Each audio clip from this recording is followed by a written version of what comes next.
pledge allegiance to the flag of the United States of America and to the republic for which it stands, one nation, under God, indivisible, with liberty and justice for all. Roll call, please. Alderman Miller. Here. Alderman Rozek. Here. Alderman Shaw. Here. Alderman Ellis. Here. Alderman Schmidt. Here. Alderman Zwart. Here. Alderman Stray. Glad to be here. Alderman Kavieski. Here. Okay, first off is a little explanation. We did have a public hearing scheduled for the comprehensive land use plan change for the 21.22 acres out on Lisbon Road. That public hearing has been canceled. The only item on that project we will be taking up will be the annexation request, and there is no public hearing on that. I know there's a lot of people that have comments they want to have on the annexation. We will take that up under regular comments from the audience. So after we have two public hearings, we'll do those, have a little bit of business, and then we'll take comments from citizens, and then I'll call you on at that point. So we're not going to, you still get to talk, but I'm just going to call you at a little later time. We do have two other public hearings, though. The first hearing is to hear public comment on the proposed amendment to the City of Oconomowoc Comprehensive Land Use Plan 2010-2030 and rezoning 6.7 acres at 1101 South Silver Lake Street. The existing land use plan identifies the property as institutional governmental, and the parcel is zoned institutional public. Jason? Thank you, Mayor. Common Council, I will give a brief overview of this request of the public hearing, what it's all about. It's a land use plan amendment and a zoning change. The property is located on South Silver Lake Street, adjacent to the Paganica Golf Course. It's highlighted in yellow on the screen. It used to be the former YMCA property. This request is on the agenda tonight for two parts. We're taking comments at the public hearing for both of these parts. The first is to amend the city's comprehensive land use plan. It's currently institutional public because it was a former YMCA. They're asking to change that designation to high density residential. If that is successful, then the next item on the agenda following that is a rezoning application to be consistent with the land use plan, so it would be change in zoning to match the high density residential. This is our land use plan, a portion of the map. Every parcel has a designation. You can see the area highlighted there with the blue. The color is blue, that's governmental. It's going to high density residential. Again, if successful, the rezoning would then occur on the 6.7 acre parcel. Every rezoning has to be consistent with the city's land use plan. It would be rezoned. The request is to RMH, which stands for Residential High Unit or Multi-Unit High. So the property is outlined there. This is an older photo with the YMCA still on it that has since been removed. So we have a public hearing tonight on the land use plan and the zoning. The Plan Commission held a public hearing on March 14th. The Plan Commission did recommend approval of these applications to the Common Council. So what is this for? It's for a senior living facility. Matter Development is asking to build the Silver Lake Assisted Living. It's a campus with various levels of care, consists of independent living and memory care, assisted living. The final mix is yet to be determined. We don't have those specifics at this time, but there would be no more than 80 number of residential units. And when I say a unit, that's pretty much more of like a bedroom. Each don't have full room houses. It'd be 80 units. Concept site plan, again, this has not been approved. I just want the Common Council, the public, to understand what a potential layout would be. They would have a larger structure where the former YMCA building was located, and then they're asking for where over the baseball diamond currently exists, four family units with independent living with golf course views. If this is approved by the city tonight, what's next? Tonight, again, is only the land use and the zoning change. The applicant still needs to submit detailed site plans for review.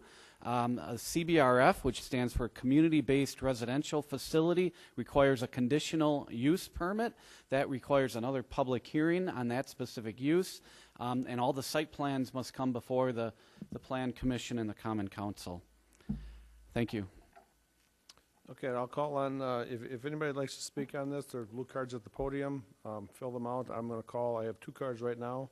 Aaron Matter, who is the applicant. Good evening, Council, and thank you for the opportunity. My name is Aaron Matter, and as part of this process to redevelop the former YMCA site, my company is looking forward to this partnership to look for a good use for the site and ultimately to bring this property onto the tax rolls.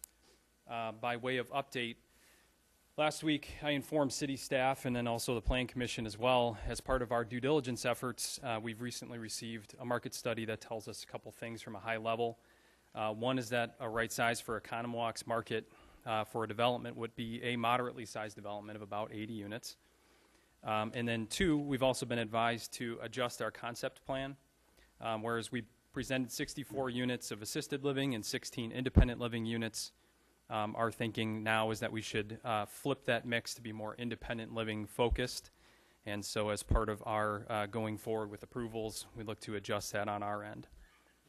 Ultimately, as far as the site is concerned, we think that this is a perfect use and a location for senior living, especially near a golf course and with some separation from other senior living developments in the community. As compared to the historical use, being the former Y, which was a much more intensive use and then also very high traffic, we think that senior living is a great lower intensity redevelopment option that can ultimately be a win for everyone. Including a resource for the community, seniors within the community, additional city tax base, and then ultimately the revenue from the sale.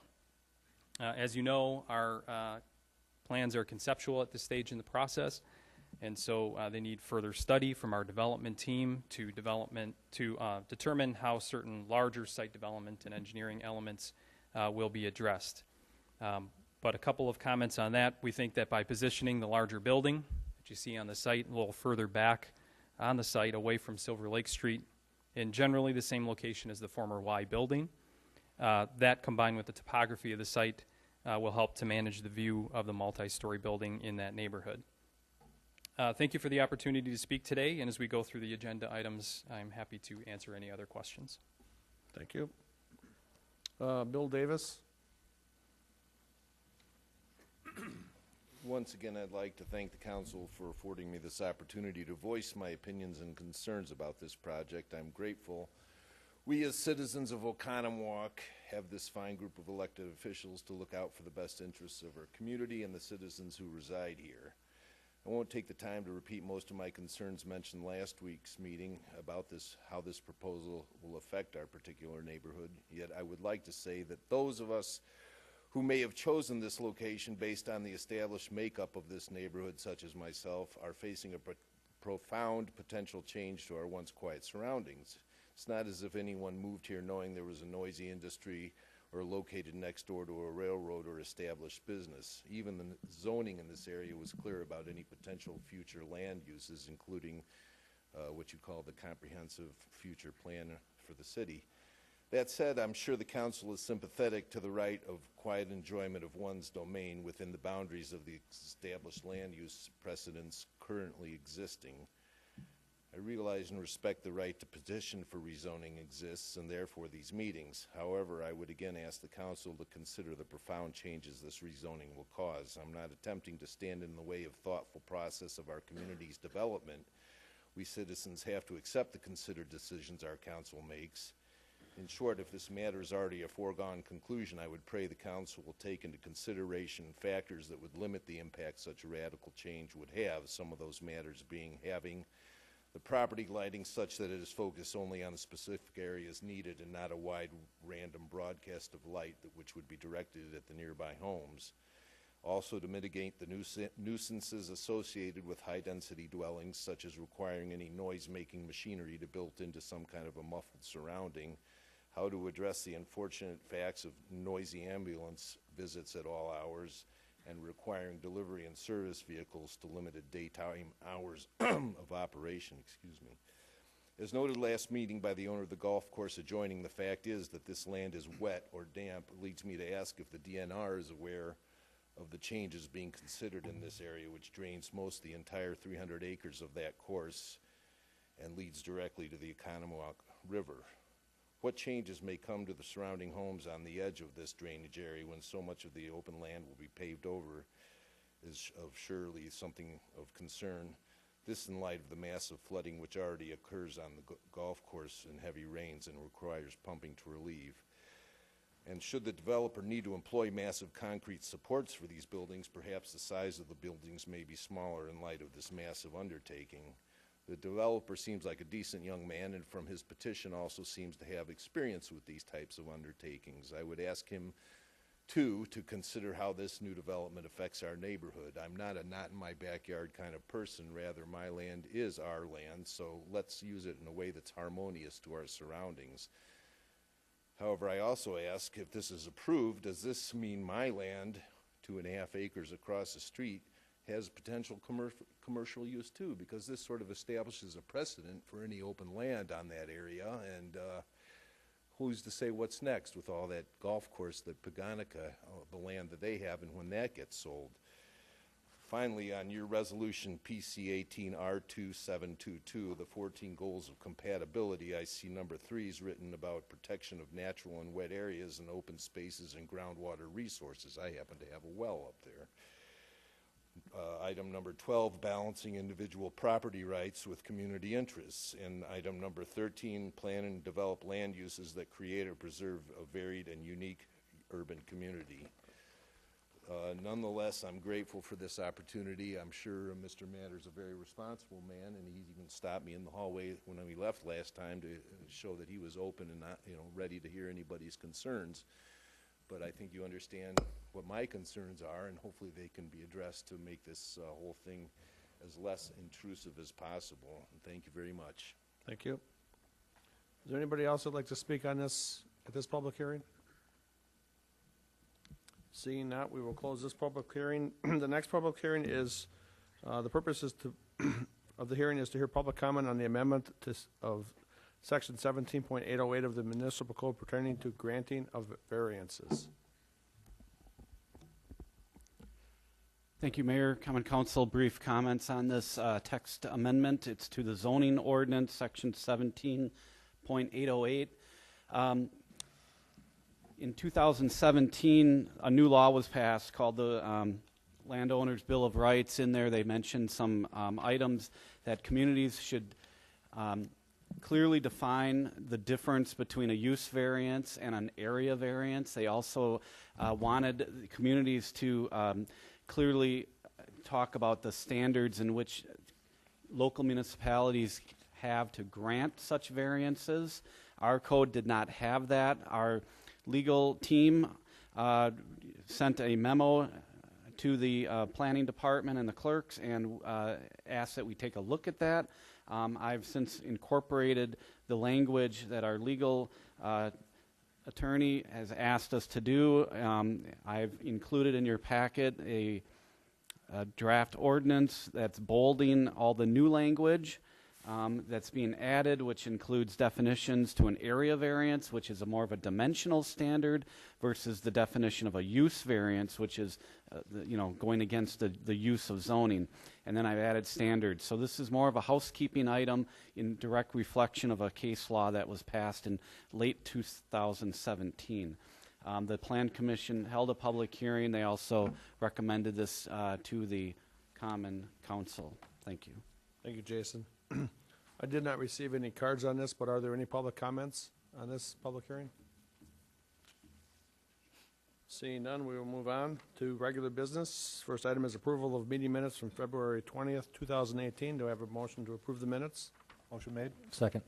Moved and seconded. Any questions or discussion? Seeing none, signify by saying aye. Aye. Opposed? Minutes are approved. Next item is comments and suggestions from citizens. I'll just take these cards at random, and they could be on any subject that you want to talk about. First person is Tim Patoka.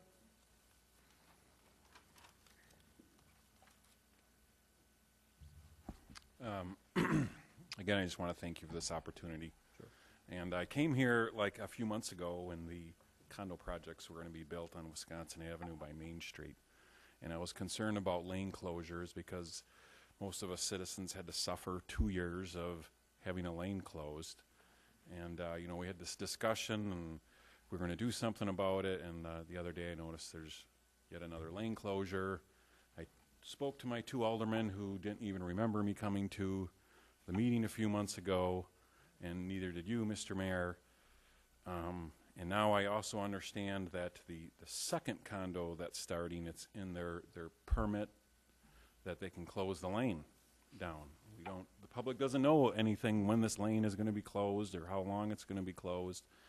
And it seems to me right now that lane is being closed for convenience because there's just stuff parked there. So I asked the Common Council, I've lived on my street for 10 years. I have not been able to walk down Wisconsin Avenue for 5 of those without some type of obstruction. It's not that difficult to have a construction process without closing lanes for extended periods of times. New York City can build a 70-foot skyscraper without closing the sidewalk down. You walk downtown Milwaukee and they have canopies over the sidewalks. That expense is to come from the person trying to make the money off of the project and not us citizens. So I urge you that the lane closures are as efficient as possible and done only for safety reasons only, and not because it's not a pain for the construction process to complete their process.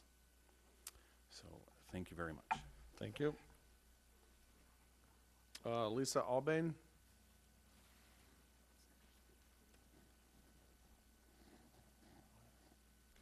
Thank you, Mayor and Common Council members and the City of Oconomowoc residents as well. My name is Lisa Albane, and I'm here to speak to the council because the annexation is coming up for discussion today, and I wanted to tell a little bit about Presbyterian Homes and why we are interested in partnering with the residents of Oconomowoc to meet the needs of the aging seniors here. We are a 70-year-old company that's been serving seniors faithfully. And some of the questions that have been raised are with regard to our project, especially from the last meeting, have been around traffic impact to Lisbon Road. And I have a colleague here who is going to speak to that from another project that we've done. I also have gone door to door. Our public affairs company has gone door to door and spoken with the residents because we truly want to hear from the residents of Oconomowoc. We've visited with the golf course and listened to their concerns as well, because when we build our communities, we don't sell our communities. We own them, we operate them, and we see ourselves as lifetime partners in a community. We've done an extensive market survey, and there is high demand for senior independent living, congregate living, which is what our community would be. A senior independent living of 120 units. We would have 18 units of memory care and 20 units of assisted living, because the demand for assisted living is very small. There's a wonderful group of providers in Oconomowoc that are serving that need. However, when our residents come to a community like Presbyterian Homes, they want to age in place. And as their need for care grows, they want to stay in the community where they have come to love their neighbors and love the people that are working and caring for them. And so we provide an assisted living option for them to do that. One of the other opportunities that we have in Oconomowoc is the ability to meet the high level in a CBRF setting for those who might normally have to go to a skilled nursing type facility. Our community does have a town center with a lot of amenities, that a movie theater, a private dining, bistro. We've got a library, lots of amenities there for the residents to be able to participate and have community gatherings. And we've found that over the years, being able to live in a community where you can age gracefully and keep those relationships strong contributes to higher quality of living. We're intentional about the way that we design our buildings. This building in particular, we've been very intentional about creating the lowest point of our building the furthest away from Lisbon Road. and then graduating the height furthest back into the pine trees so that it isn't a visual obstruction to the residents that live in the neighborhood. If you have any questions regarding the project or who we are, please feel free to call me up. I can answer any questions that you have. Thank you. Thank you. Apologize for this. I believe it's Steve. You must be a doctor. My name is Steve DeClean. I'm with Newman Developments, and we're partnering with Presbyterian Homes on the site off Lisbon Road. I just want to speak specifically to traffic because it's been a cause for some concern regarding this project. Presbyterian Homes did commission a traffic study. The study was done in January of 2018. The traffic engineer, based on the uses of the facility that's being proposed, the traffic engineer determined that it would be 500 trips of traffic per day. And while that's more than what's currently there, which is 0, that number equates to the equivalent of about 52 single-family homes. If you look at this over the course of the 120 acres, that's this parcel, it totally encapsulates 52 homes. Is not a very intensive use given the amount of land available. So we feel like, while it will add traffic to Lisbon Road, I think it's a relatively low number of trips given the size and scope of the property. Thank you. Frank Habib.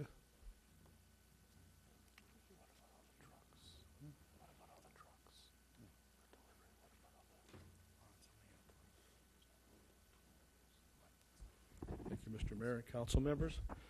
I'm the colleague she talked about who's part of another development. I'm a neighbor of the home on Pilgrim and Lisbon Road, if you know that intersection in Menominee Falls. As a matter of fact, from my back deck, I can see the home. And if I had a better arm, I could probably throw a rock and hit it.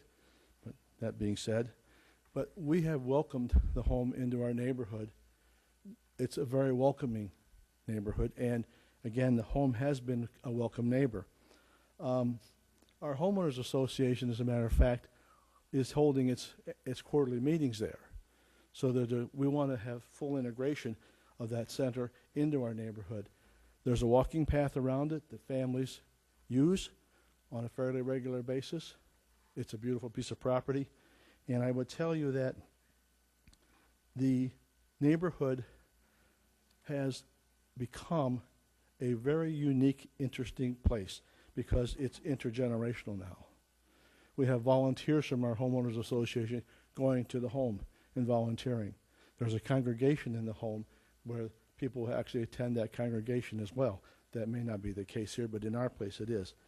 I would tell you that the construction during that time period, the other 3 corners are under construction, or 2 of the 3 corners are under construction in that neighborhood. They have been louder than the construction for Dixon Hollow. And I live closer to Dixon Hollow than I do to the others. So I can tell you that the noise was not as great as people anticipated. Oh, there's noise, but it wasn't a big deal. And it's finite. It won't go on forever. It's time limited. So that's a good thing. In terms of traffic, no noticeable traffic for us other than the dump trucks coming from the land and quarry up and down the street every day. That has posed more of a problem to us than Dixon Hollow. As a matter of fact, I can't recall the last time I heard an ambulance come to Dixon Hollow. I can't recall that. The traffic around the home, minimal, very minimal. The deliveries, I don't see them. I'm semi-retired, so I'm home, and I don't see them or hear them. So it has not been a problem from that regard. It's a quality facility. It's well done. It's well integrated in the neighborhood. It presents a very good image on that corner. And as a matter of fact, the homes that went in to the east of it and the south of it were all sold, completely sold out before that site was finished. The ones across the street from it, they'll be sold as well. So it's not an inhibitor. People thought the property values would go down. They went up because it's a quality place. I would enter any questions you might have as well. But again, as I said, we are very pleased to have Dixon Hollow as a neighbor. And again, as I said, I can see it from my back door. So thank you. Thank you. Kent Tessmatner?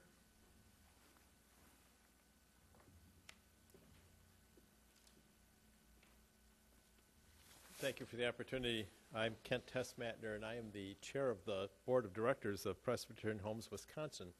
You heard from Lisa Albane, who's from Presbyterian Homes and Services. They're based out of Minneapolis. We are the local presence, and we are responsible for maintaining and running Avalon Square in Waukesha, Kirkland Crossing in Pewaukee.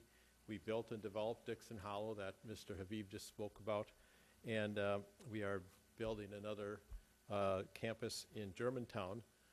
We have a search committee that does market studies as well as doing real estate, and we have identified the property that we're seeking annexation of in partnership with Newman Properties for a senior living community. I just want to basically introduce myself. I know there'll be a public hearing coming up, but I want to point out a couple things. We are somewhat unique in that we are not only a nonprofit, but we also are faith-based. And we are affiliated with the Presbyterian Church. The executive presbyter from the Milwaukee Presbytery is an ex officio member of our board. But we welcome all faiths, and we welcome people without faiths. So they're all welcome there. I just want to leave you with a couple things. The mission statement of Presbyterian Homes, Wisconsin is to honor God by enriching the lives and touching the hearts of older adults. So we all take that to heart. Being a nonprofit institution, all of the directors are all volunteers on this board, and we all ascribe to that mission. The vision statement of Presbyterian Homes is to provide more choices and opportunities for more older adults to live well. The market study that we did before we put an offer to purchase, or a contingent offer to purchase in on this property owned by the Newman, did show that there was enough demand and need in Oconomowoc, not only for our facility, but also including Silver Lake Street Senior Housing. So you won't have a glut of it. We have an established need for that in this community. So we would love to have the opportunity to serve the older adults in the Oconomowoc community, and we have a proven track record of doing so at our other campuses. So I just wanted to introduce myself. We will have more at the public hearing that will come up after the annexation. Thank you. Thank you. Gary Metzer?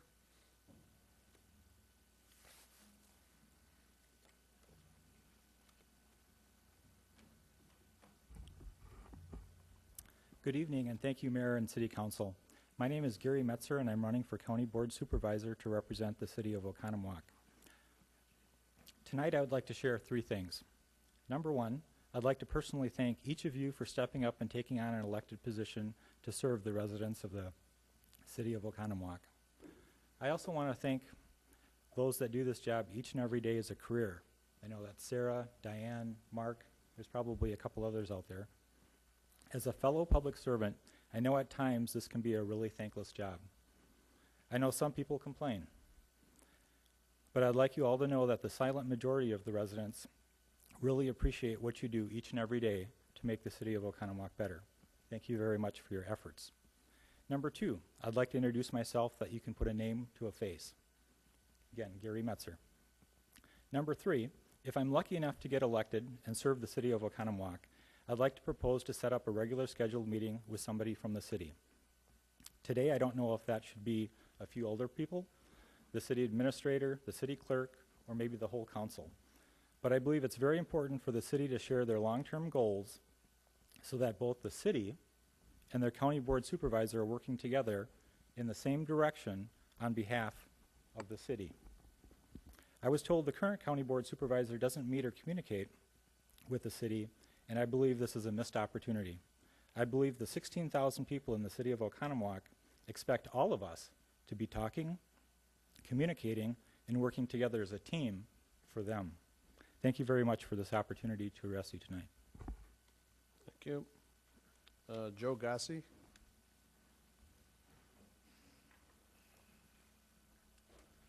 Good evening. My name is Joe Gassi. This is my wife, Karen. She also has a card. Oh, I got a card there. Okay. Thanks. Thank you for consideration of our proposal tonight at 515 East Grove Street. It's item number 8D on the agenda. I just want to say that the unique design of this residence has caused issues in the past, but converting it as is to a condo form of ownership requires no structural changes at all. So we are asking that additional impact fees referred to in item number 26 of our CUP be waived. Thank you for your consideration. Thank you. Robert Magnus?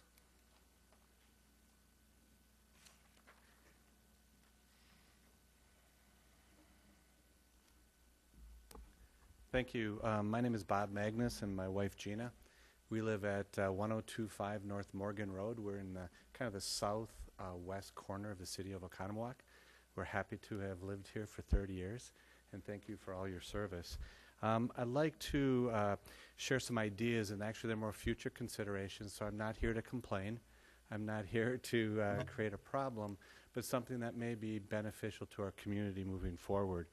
We live on a 40-acre farm in the city limits, and just south of us is an expanded development of what's called Hickory Woods, approximately 55 new homes that are going in. And this past summer, we spent a considerable amount of time watching that development go forward, and we didn't really think about the impact of a few things to our own fault.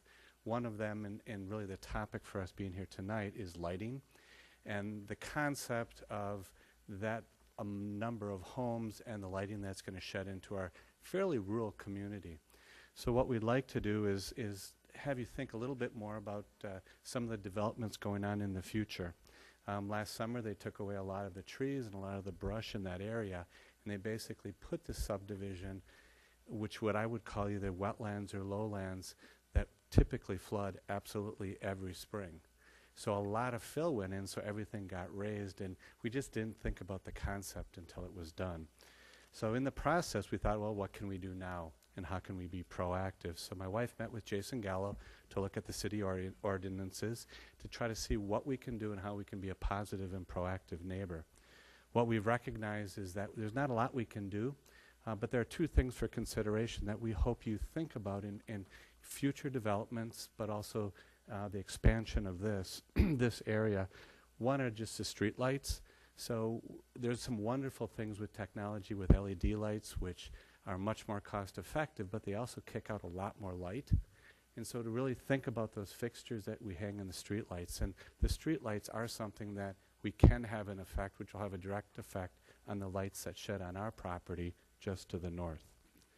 Second thing we did is we looked at the border, which is where the subdivision is located. Now the city owns the land that's going to be used in kind of a passive park area, is my understanding. And we're very excited about that. I think that's a positive thing. But we also would like to be very proactive and be part of the solutions as things happen in the future on that parcel of property, which is between the subdivision and the Oconomowoc River, which then abuts our property, which is on the other side of the river. So how can we be proactive? We'd definitely like to be considered and contacted in the future if possible. So that area possibly could have some more trees, some different works. My wife has been working with several folks here in the city, and hopefully we can have a positive impact there. We did meet with Lucas Kane, an engineer at the city utilities, incredible young man, trying to be very proactive to help us try to possibly reposition some of the street lights.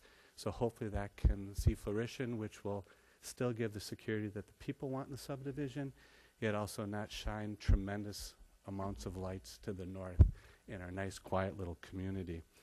We've also left some messages, and are going to try to connect with John Kelleher from the Park and Recs Committee, so that as that area of passive parks become developed, we can hopefully be proactive in that venture. Now I have to turn my paper over properly. One side is a recipe, so I got to make sure. Sorry about that. You better take that home with you then. So just in closing, thank you, but please kind of, if we can consider if there's any help that we can have to try to reduce some of that light pollution, we'd very much appreciate it. But also, even as you're thinking about several of the developments that I heard about tonight, what kind of impact that has. And there's something I'd love to have you write down and investigate as members of your committee and the council. It's called Dark Sky Communities. You may or may not be aware of that, but it's actually a global initiative to try to help reduce light pollution. And I'm not a bleeding heart liberal wacko, so I'm a very conservative type person, but common sense here is something that I think we should definitely consider. And we visited one of these communities in Arizona about a month ago, and it's really, really nice. And the common response is, well, you can't do that because of people's safety. So the second request I have of you as council members are look into some of the research studies about lighting and safety in our communities, because I think you'll be surprised. Did I miss anything? Okay. So thank you very much. Yeah, the recipe, if anybody wants a good recipe. Thank you very much for your time. Thank you. Are there any other comments? Seeing none, we will move on to regular business. First item on the agenda tonight is the consent agenda. Under the consent agenda, there's 2 items, licenses and the treasurer's report. We need a motion to approve the consent agenda. So moved. Second. Moved and seconded. Any comments or questions? Seeing none, clerk call the roll, please. Alderman Miller. Aye. Alderman Rozak. Aye. Alderman Shaw. Aye. Alderman Ellis. Aye. Alderman Schmidt. Aye. Alderman Zwart. Aye. Alderman Stray. Aye. Alderman Kavieski. Okay, moving on to committee reports under finance. The first item is consider act on a resolution authorizing loan fund increase for the major facade improvement loan pool. We need a motion to consider an act on a resolution. Make that motion. So moved. Bob, do you want to come up and just kind of talk about all of them? And I know we talked about the 3 of these in the finance committee, and then we can discuss them together. Sure. As staff, we obviously always try to implement our downtown plan. One of the downtown plan recommendations is, whenever possible, try to encourage the restoration and improvement of the buildings of the Four Corners. Those are the most historically significant properties here and make a tremendous impact on Oconomowoc. Last June, we created some programs, a loan program for facades in conjunction with Exonia Bank, as well as a grant program where the city could provide funds to help make this happen. Currently, we have the opportunity with a new owner of the building at 102-108 North Main Street to restore that building. When we embarked on this loan and grant process almost a year ago, I guess, we never envisioned what the true cost of that would be. The cost to restore that building, based on some qualified construction estimates, is about $425,000. So when establishing the loan and grant program, we identified a cap of $50,000 for both the loan with ISB and the grant from the city. We've had conversations with ISB Bank, who's indicated a willingness on their behalf to increase the loan to $150,000 for this project. So that's really the first resolution. The second resolution talks about the grant program. We also have an opportunity to work with the Wisconsin Economic Development Corporation, who has a community development investment grant. They've indicated that they would be willing and interested to contribute consistent with the city. So if the city increased their grant amount to $100,000, we have the opportunity to get $100,000 from them as well. That, in conjunction with the equity that the building owner has and additional construction dollars with that the building owner will put in, would be able to realize the full revitalization of that property. So as we discussed in committee, one of the resolutions does identify an agreement, truly agree that, and endorse those recommendations and those amendments so we can be able to move this project forward. Okay, thank you, Bob. So what we're going to do is take each one individually, and the first one that's up is the authorizing the loan fund increase for the major facade improvement loan pool. That's the one that the motion seconds on the floor for, so we'd like to open it up for discussion. This is pretty more straightforward than the other ones. Any questions? Seeing none, we have a motion and a second on the floor. Call the roll, please. Alderman Miller. Aye. Alderman Rozak. Aye. Alderman Shaw. Aye. Alderman Ellis. Aye. Alderman Schmidt. Aye. Alderman Zwart. Aye. Alderman Stray. Aye. Alderman Kavieski. Aye. Okay, the next item is consider act on a resolution authorizing grant funding increase for the facade improvement grant program. We need a motion to approve the resolution. So moved. Okay, so it's moved in second. Bob, this is where you wanted to increase the authorization from 50,000 to 100,000. Correct. Okay. Let's open it up for discussion. Matt? So we had a lot of discussion in the committee, so for the folks that weren't in there, I'll try to really summarize it. We had some concerns, at least I expressed and some others expressed concerns about how the grant money was going to be used. Some of the language in here, which I'll try to amend here on the floor, and then trying to enter an MOU or at least mention the MOU consistent with what we're doing with WEDC so that they're similar is my goal. I don't know if I'm even going to vote in favor of this once I make the changes because I'm not convinced that giving that much money out for a facade is useful money to be used. But I do recognize it's an important corner. So before I make those amendments, though, I'll hold off and see if there's any other comments, and then I can make the amendments. Sounds good. Any other comments or questions? Lou? So in regards to this project, I think, as we discussed in committee, the four corners, and specifically this building, which is in probably the greatest disrepair of the four corner buildings, has been identified for quite some time as an opportunity to enhance and bring back the historic nature of that four corner area, which our community, I think, thinks very highly of. With the owner that's currently in place and their willingness and ability to not only put in their own money out of pocket, but take on loan debt associated with that. I think this program overall is a great program to move forward. I appreciate the discussion in front of our community as this program would be structured and tweaked in order to make a project of this magnitude actually happen. There's a timeline associated with this approval and several dominoes that need to occur in order to maximize and realize all of the dollars. I think that's important for the community to realize as well. And perhaps, Bob, you can identify some of that timeline so they know what we're discussing and how we're proceeding with this as it goes through council and revisions. But overall, I think we're on the right track. Sure. The building owner, the bank, and myself, we've been in conversations for the last several months. I think some of those finalized probably just less than 2 weeks ago, so that's why this is coming forward to you now. In our conversations with the state, they've indicated a strong willingness to fund this project if we move forward and try to get something into them by April 15th. We're trying to make every effort to meet those timelines because in order to meet the goals of our downtown plan, as well as assist in probably what will become the crowning jewel building in this downtown, once it's completed, I think we'll all win. Jeff, we'll get back to you.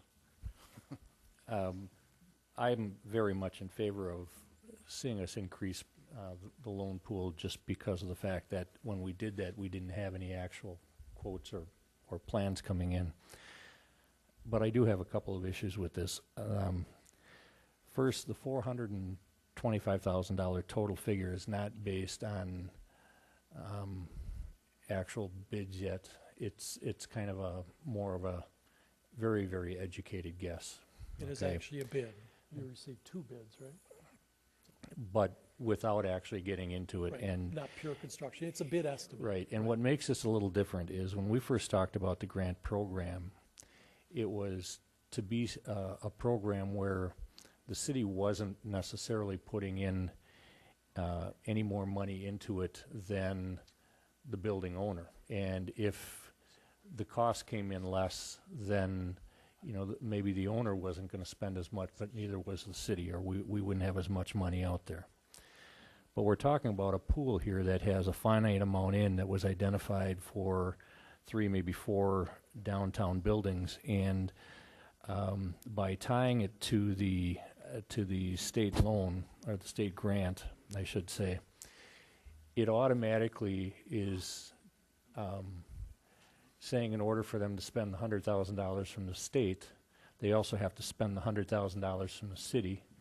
So therefore, our monies are being spent first as opposed to in equal share. And we are using up over half of our pool on the first one that comes in, and we've still got other buildings downtown that we hope to be able to do something with, which in total, when you take all those things, makes me believe a couple things. One is we should not necessarily go to a $100,000 max figure right off the bat. And second, that if this truly should be happening, then we should be an equal partner with the building owner. I realize the fact that, you know, he's got a $150,000 loan that he's paying back that enters into this, but yet it doesn't, because everybody who would apply for this type of loan is going to have mortgages on their buildings. They're going to have a loan from the bank, and our grant was to match that loan. This is exceeding what, or not, I shouldn't say match the loan, match the loan and what the building owner was putting in. This is exceeding that, and our money's being spent first. And because of that, I would like to see it, you know, to get him close to where he needs to be, $90,000 each or whatever, but I don't think that we should be on the hook for the majority of it and be spending our money first. Charlie? I'm in agreement with Lou that this is a real, this is an important building to get done. I can certainly support increasing the grant funding. I don't know exactly what that dollar figure should be. What we've been given is that they are going to need $100,000. My concern is more, there doesn't seem to be language in this resolution, and we somehow need to repair this. The language isn't in there for what happens in case the project were to quit midstream, and what happens with the city money, what protects the city in that event. So I think we're going to need to go back and look at this a little bit to get that structured, but I think we can get to the point of agreeing to increase that number from that $50,000 cap. Mike? I agree with you, Charlie, on that point. But also, this is a beautiful, going to be a beautiful building, but it is one of the bigger buildings. So it's not just a regular, I mean, we're a lot longer and a lot wider, so I do think they do need more money to be able to keep that up to where it is right now, or to put it up to a little bit better. So I'm for the money, but I do agree with the language, if we can get that language straightened out. Okay, Matt? Let me take a shot at the language. Okay. Do you want to have all the comments first? I mean, we can, it'll probably continue after my changes. Okay, we'll go ahead and make your changes. I'm guessing. So what I'm going to propose is 2 amendments to the resolution to reflect some of our discussion in the meetings and what, Bob, you and I talked about afterwards, and I think I've captured that as best I can in as scholarly and legal of a way as I can in 2 minutes. So we're going to change the now therefore be it resolved paragraph and change that. It says recommends and authorizes. We're going to cut out the use of, so we're going to strike that and change that to grant funding increase up to 100,000. So essentially capping that there. And not saying we're going to grant it right now, but we authorize us, which is what the resolution's titled. Okay? So that's the first change. The second change would be to add another be it further resolved paragraph between the now therefore and the be it further resolved, if you're all following me. You guys want to, everyone's following me? Okay. The city attorney's following. Okay, yeah, city attorney, you following me? Got it. Be it further resolved that the final grant authority will be provided by the council, comma, grant funds to be used only after exhaustion of other funds or at the same time as the WEDC grant, and that this grant increase authority will be rescinded if the WEDC grant is not obtained, comma, and that an MOU be drafted and adopted by council consistent with, I think with that proposed to be entered into with the WEDC. Is that okay, Bob? That's fine. So what we're trying to do is mirror what we're doing with the WEDC grant Tie them all together. request, tying them together, that we have the same MOU. You'll come back for the final authority once that's all sorted out. I think that it has encapsulated what we wanted to do. Okay. I'll give you a copy of this when we're all done. Yeah, it's on the tape, too. So. Okay, yeah. Okay, so that's a motion. We need a second now? We'll second that. Okay, so we're going to, we'll get back to that, okay. Yeah, that's fine. So that's the amendment to the resolution to pretty much safeguard the city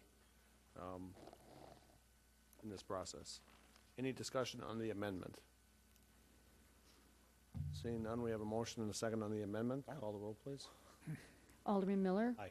Alderman Rozak. Aye. Alderman Shaw. Aye. Alderman Ellis. Aye. Alderman Schmidt. Aye. Alderman Zwart. Aye. Alderman Stray. Aye. Alderman Kavieski. Aye. So now the resolution is amended. Lou? I would like to just make a quick comment in regards to this project. While I do strongly support it, it will be a continuation of construction activity along a path that has seen a lot of construction over the last several years. I think with that said, as we notify the public of the construction proactively, hopefully that allows people to prepare appropriately. And I think the community as a whole, seeing what this is going to do to finish off that corner, will support it. And that whole stretch from the community center on down to that corner will look stunning and be a huge asset to our community. Yeah, I agree, and I think they probably can do the construction with scaffolding and a walkway through there so that it doesn't, they have to cut through the walls and stuff, but I think it can be done that way too. I agree with that. Matt?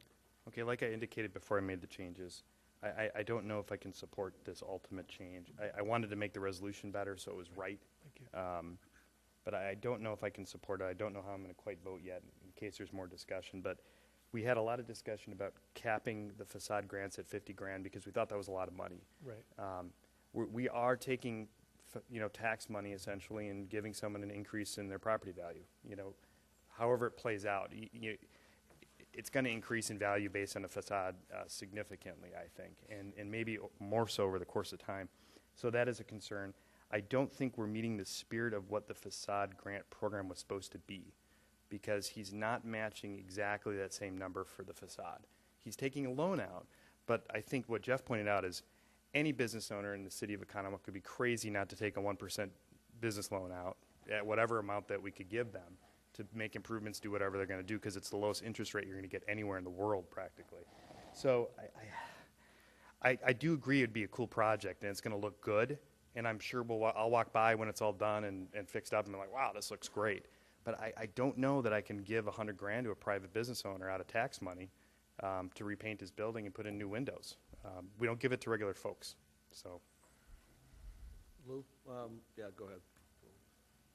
Well, I can understand your concern, and I want to make sure that again, the community understands. While a $150,000 low interest rate loan is a great program for any business, you still have to generate revenue to pay that back. And this isn't the primary mortgage associated with the building. It's an additional loan associated with the improvement of the building. And during the discussion that we had as council in creating this program, it was identified as $193,000, I believe, in the pool as a whole, and how that could potentially be split up between the corners, kind of get us that $50,000 a pop. However, as we all discussed and agreed, this is the largest potential project associated with the building, just based on mass size and current condition. So I think you have to kind of scale that accordingly. And it's not just paint and windows. It's a lot of construction elements associated with it. So if this program for $425,000 was for paint and windows, I think the discussion would be completely different. But it's not. It's much more than that. So I think you have to consider that both from the financial side, from the increased value of the property. Yes, it will be there, and we had discussion about that when we created this program as well. That value of that increase stays within our community, and is only realized if that building is sold. And if that building is sold in a condition that is more appropriately representative of the community in which we live, as opposed to where it is right now, I'd be okay with that, because they are taking the risk of not just the $75,000 that they're putting in out of pocket, but to $225,000 in additional loan money associated with improving the property for our community.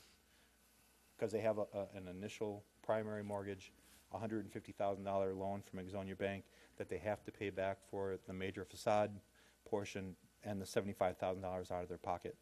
So they are investing $225,000 of additional money that they have to repay, which is significant, and more than half of the overall spend associated with that improvement. And the $100,000 grant associated with that is tied directly to the state program, which is a dollar-for-dollar spend. That is a use it or lose it April 15th timeline. So, you know, knowing exactly what that cost is going to be today as opposed to in June or July, it's a guess. It could end up being more than that, and I think based on what I've heard from the property owner, they'll find ways to bridge that gap and continue moving that project forward to completion. Jeff? Well, I agree with all the positives, and I certainly want to see that building improved, and so that's not even on the table. But, you know, I've lived in this community for 62 years, and I remember what the building on the opposite side of the road looked like when I was growing up as a kid. And so if I want to look at the downtown area and say, okay, that building, even though it might not be quite as big, if it were going to be restored back to the historic look that it had many, many years ago, it may or may not even have the opportunity to have the WIDA component attached to that particular building. But we would also have less than $50,000 if we were going to give half of the remainder after this, if it were approved as is.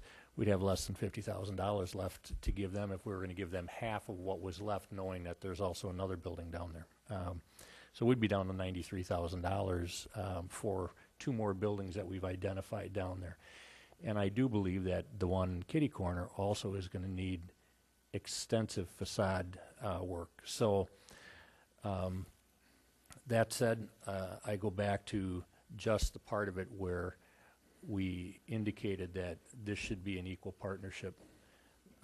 And for me to vote for it, I'm very, very much in favor of the program or of the of what they want to do, but I think it should be set up the way the grant program was intended, and that is that we're all equal partners on that. Eric? I really like the idea of, especially with the amendments that Matt made. I think those are really important. I completely agree with Lou that when somebody takes $75,000 of their own money, wherever they got it from, whether it was a loan or cash, it's $75,000. If you take an additional $150,000 loan out, that's still your money that you got to pay back. So I believe in my heart that that person's investing $225,000, which is quite a bit more than matching our $100,000. I think we'd be crazy if we can get another $100,000 kicked in by the grant program not to do this now, because I've been in favor of facade grants all along. I think it helps beautify the community. The owner can sell the property, and that building stays with our community, even if it changes ownership, and that face of that building stays with our community. There seems to be concerns over using up some of the $193,000. About how much per year are you adding to that? That's It really on depends average. on what's left in continuing appropriations. Probably for the last 4 or 5 years, that's where I've been putting money. What would you say on average you've been putting in there every over $20,000 a this year? past year. Okay, well, if you go 5 more years, you got another $100,000 in there. It's not like somebody's going to come and do the next one next. They might, but I just think you have to take opportunities when they're in front of you sometimes. The other thing that I'd like to say is that we're going to get some of that money back, because I would imagine that building is going to be worth more in taxes. You know, if it's worth $500,000 or $400,000, you're going to get something back. The county will get some as well, and the school district will, but that's okay. He talked about possibly, right? Yeah, it goes back to them. Right. %. Is we talking about adding residences up on the top floor too? We heard that. No, offices. Offices, okay. Then my point there wasn't going to fly, but but he talked about putting a restaurant on the main floor, which is something that the people in this community want. So, and they would probably support. And we have liquor licenses now. Now we do, and we might, with the increased population, we might get another one. Who knows? No parking. Anyway, I'm in full support of it, and I would hope you guys would take this opportunity as well. Yeah, I'm looking at, I'm just worried that the next person that comes around and wants a grant's going to say, well, you gave the guy on the corner $100,000, how come we're only getting 50,000? And that's going to happen. I guess it all depends on the estimate for the repair. Yeah. You Yeah. know. And when, as far as, getting the money from, he gets about 20,000, Bob's got to remember he's got to make up $100,000 at least now for no money coming in from Olympia, so maybe that won't be down from there. Can no longer use room tax for this purpose. Oh, okay. That's not part of it, yeah. All right, and then John Philip Sousa's band played up in that second floor in 1917. So. It's there. One more real quick. Lou, and then I'm going to come back around this way, and then we'll... So another point in regards to the funding associated with that pool, $193,000, $100,000 being spent on this project, and approximately, let's say, $20,000 in additional funds go back into that as we move forward. We are not allocating any funds associated with the TIF that was created in this area at this time. As the value of that area is increased with the continued construction, those dollars will become realized, and potentially if we have another major project of this scale associated with an adjacent corner building, that then could potentially be realized. And I know you're right on the money. If somebody's going to come to us at some point and say, you're only giving us $50,000, not $100,000, but I think that conversation, if it occurs at that time, and if there is another state grant program for $100,000, then that conversation shifts. I don't think we'd have this same conversation if the state grant program was only $50,000. So you got to consider that as well. Okay, Kevin? Okay. I think this program is very important for the downtown. It's been too long, since I've lived there anywhere for the last 13 years, that I've seen, regardless of what happens around those four corners, that one building is something that people see first. I think that's an important thing. Also, we are kind of up against the deadline, okay, to be able to do what is necessary as far as the finances is concerned. I absolutely agree with Derek. Whether it's 75,000 or it's 150,000, that's $225,000. And so I have no problem with increasing that to 100,000 from 50,000 in this case. I see him, that is his money. And on top of that, it's actually more than $225,000 that he's going to be giving back, because regardless if it's 1%, 10%, or 50%, there's a money associated with that also. So I have no problem with Okay, it. Charlie? Yes, I wanted to agree with Derek as well. I think you said that very well. It does, that value that will be in that building does stay with the city. It's there for everybody to see every time they walk around there. So I am going to be in support of this, yes. Matt? Yeah, just a few really brief final points. I agree that the beauty will stay with the building, but I see this as different. We're trying to position this as like TIF, right? It's different than TIF. When we do a TIF district, they guarantee the increase in value, so we know there'll be a guaranteed increase in tax to make up for the payments the city makes. Here we don't know that. He could sell the building tomorrow once he gets the stuff done for $200,000 less, and he's not out that $200,000. So there is a very distinct difference there. If values go down, there's no guarantee that it's going to go up $425,000 in value. For his purposes, and I'm just throwing aside the beauty component, as long as the value goes up $225,000 for him, that's all he needs it to go up. So I think we just have to be careful how we do this. I think in the future, though, two things. If there's estimates for the repairs, we should see those, right? So, I mean, we've got the resolutions, here's what the numbers, but not the estimates. If we have an estimate, we should see it. I think that makes it a lot easier for us to make that call. And then you said the money for this fund comes from your continuing appropriations from economic and tourism? It's been over years. Okay. I mean, so At one time, that was all combined, if you remember, after Right. the state changed it. So this has been money put aside probably We've been doing that in the budget cycle? We've been doing that part of the budget? or is continuing that- appropriations over the past 5 years, I want to say. All right. Savings That's- account. Yeah, that's all I've got. I appreciate everyone listening to me, and that's my final points on it, so thanks. Mike, did you have any more comments? Okay. So we have a motion and a second on the floor. This is on the second item. This is to the resolution authorizing grant funding increase, all right, yeah, for the facade improvement grant program, correct? Am I on second? As amended. As amended. Call the roll, please. Alderman Miller. Aye. Alderman Rozak. Nay. Alderman Shaw. Aye. Alderman Ellis. Aye. Alderman Schmidt. Nay. Alderman Zwart. Aye. Alderman Stray. Nay. Alderman Kavieski. Aye.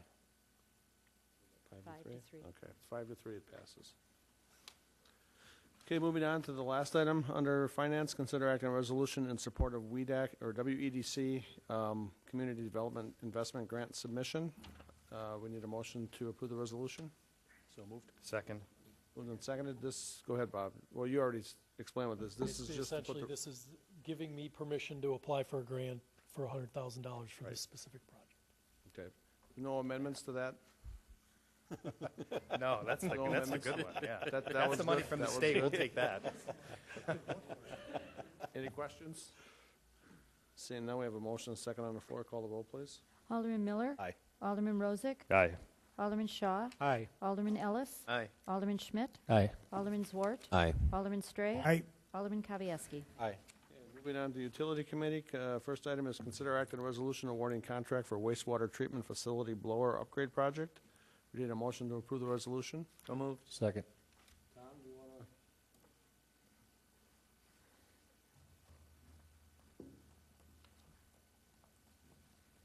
Evening. The recommendation before you this evening addresses one of the areas of the plant that is one of our most energy intensive. And in fact, this area uses approximately 35% of our electrical power energy every year. So we're addressing that for two reasons. We've got a system in place that's been in place since 1990 and needs to be upgraded for its reliability. And then also we're looking at efficiency to replace the technology that was state-of-the-art in 1990 with technology that's state-of-the-art today. So we're recommending the replacement of some outdated blowers with a high-speed turbo system. And we've received 5 bids for this construction and installation. And we're recommending the low bid from Sable Mechanical from Fond du Lac, Wisconsin, in addition to and a 10% contingency fund amount of $18,500. So for the total of this recommendation, we're looking at $203,791. Thank you, Tom. Any questions or comments? Jeff? Some of the costs on this came in a little bit less because there's a little bit of a grant component, and also it's my understanding that our own utilities, electric utility, will be doing some of the work to also save us some money. Is that correct? We are getting grants from Focus on Energy and WPPI, and then our own master electrician in the wastewater utility will be doing the electric work. Okay. That's good, thank you. Any other comments, Charlie? Yeah, and then also, as we discussed in committee, this company that we're going to be working with, we have not done work with them before, but you have checked all the references, stuff like that, and you're satisfied with them as Correct. They the are contractor. very experienced in this type of installation and have done many treatment facility projects throughout the state. Okay. Okay. Any other questions? Go ahead. Not a question as much as it is a statement. I want to thank you. We have 5 bids out there, and I really want to thank you for bringing those instead of the 1 or 2 that we usually have to vote upon. So really thank you for that. Any other comments? Seeing none, we have a motion and a second on the floor. Call the roll, please. Alderman Miller. Aye. Alderman Rozak. Aye. Alderman Shaw. Aye. Alderman Ellis. Aye. Alderman Schmidt. Aye. Alderman Zwart. Aye. Alderman Stray. Aye. Alderman Kavieski. Aye. Okay, moving on to Plan Commission. First item is consider act on ordinance annexing territory located at N55 W36909 Lisbon Road, the Mercier property from the town of Oconomowoc to the city of Oconomowoc. This is for its first reading. We need a motion to give the So ordinance moved. its first reading. Moved Second. and seconded. One thing I want to mention on this, since this is an annexation ordinance, this does require a 2/3 majority vote for approval, which means it has to be approved by at least 6 aldermen. Jason?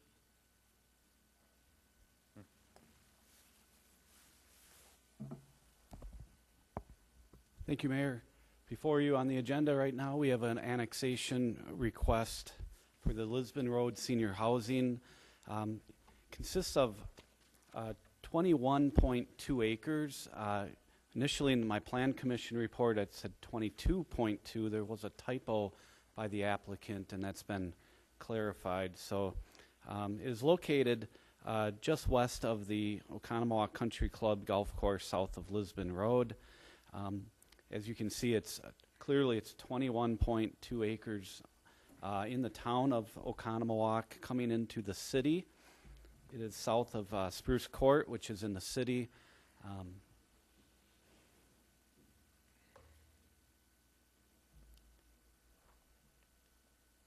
In the ordinance for the annexation, we're giving it a temporary designation of urban reserve. You can see our land use plan shows it as the hatch pattern. That's an urban reserve category in our land use plan, as well as the annexation ordinance assigns a temporary UR zoning. So all this is doing is bringing the 22 acres of land that's contiguous to the city into the city with an urban reserve zoning district. The Common Council voted to accept the petition of direct annexation back on February 6th. The Plan Commission met last week. They recommended the ordinance before you on March 14th. The Common Council is to act on this ordinance tonight. Again, as Mayor stated, this is a 2/3 vote, so there's 6 votes needed in order to pass. And then if approved, the public hearing would then be scheduled for the Plan Commission on April 11th and the Common Council on May 1st. We skip a council meeting in there, if you noticed, because there's a 30-day notice. So we would, the entire month of April would be the 30-day notice. For the land use plan amendment and the rezoning from this temporary classification of urban reserve into a more permanent zoning. What is the annexation for? We heard earlier during public comment, Lisa Albane and Steve DeClean talk about Presbyterian Homes, Wisconsin. The facility would be called Towner Crest. There'd be a town center and then some senior apartments, assisted living, and memory care. They did provide a conceptual site plan just to give you an idea on what it would look like. They would not be removing the trees on the site, and the site does slope downward. They would have multiple stories. Some of this would be down the hill. So they did present some elevations, what it would look like. But these are, again, concept drawings. These have not been reviewed by staff. They've not been approved by the Architectural Commission. Lots can change. Initially, staff had concerns with the annexation about the traffic increase, the impact to the community services. There's wetlands on the site. I included the wetland report in your packet. Building massing, utility impacts, fire department, building coverage, and the concerns with the remnant parcel. The applicant did respond to those concerns. They conducted a traffic study, as we heard, talking about the increase in cars being equivalent to about 52 single-family homes. They agreed to a pilot agreement. That's a payment in lieu of taxes.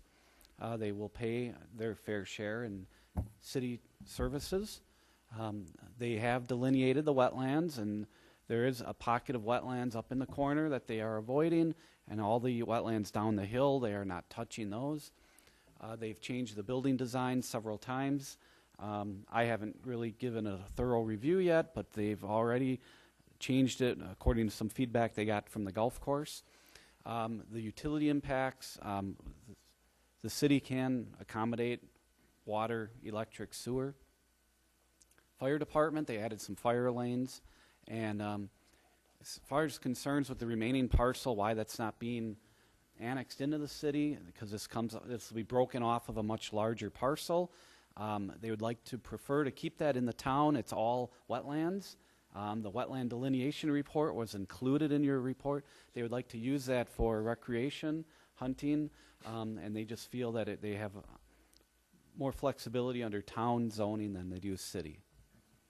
So if the annexation is approved tonight, again, it's only the annexation on the ordinance. Then a land use plan amendment and a rezoning would come later. They would have to submit detailed site plans. Also, the CBRF requires a conditional use permit. All of this would be bundled together and must be approved by the Plan Commission and the Common Council. I'd be happy to answer any questions about the application. Thank you, Jason. What do you want to see, Charlie? I want to go back a few slides, please. The other way.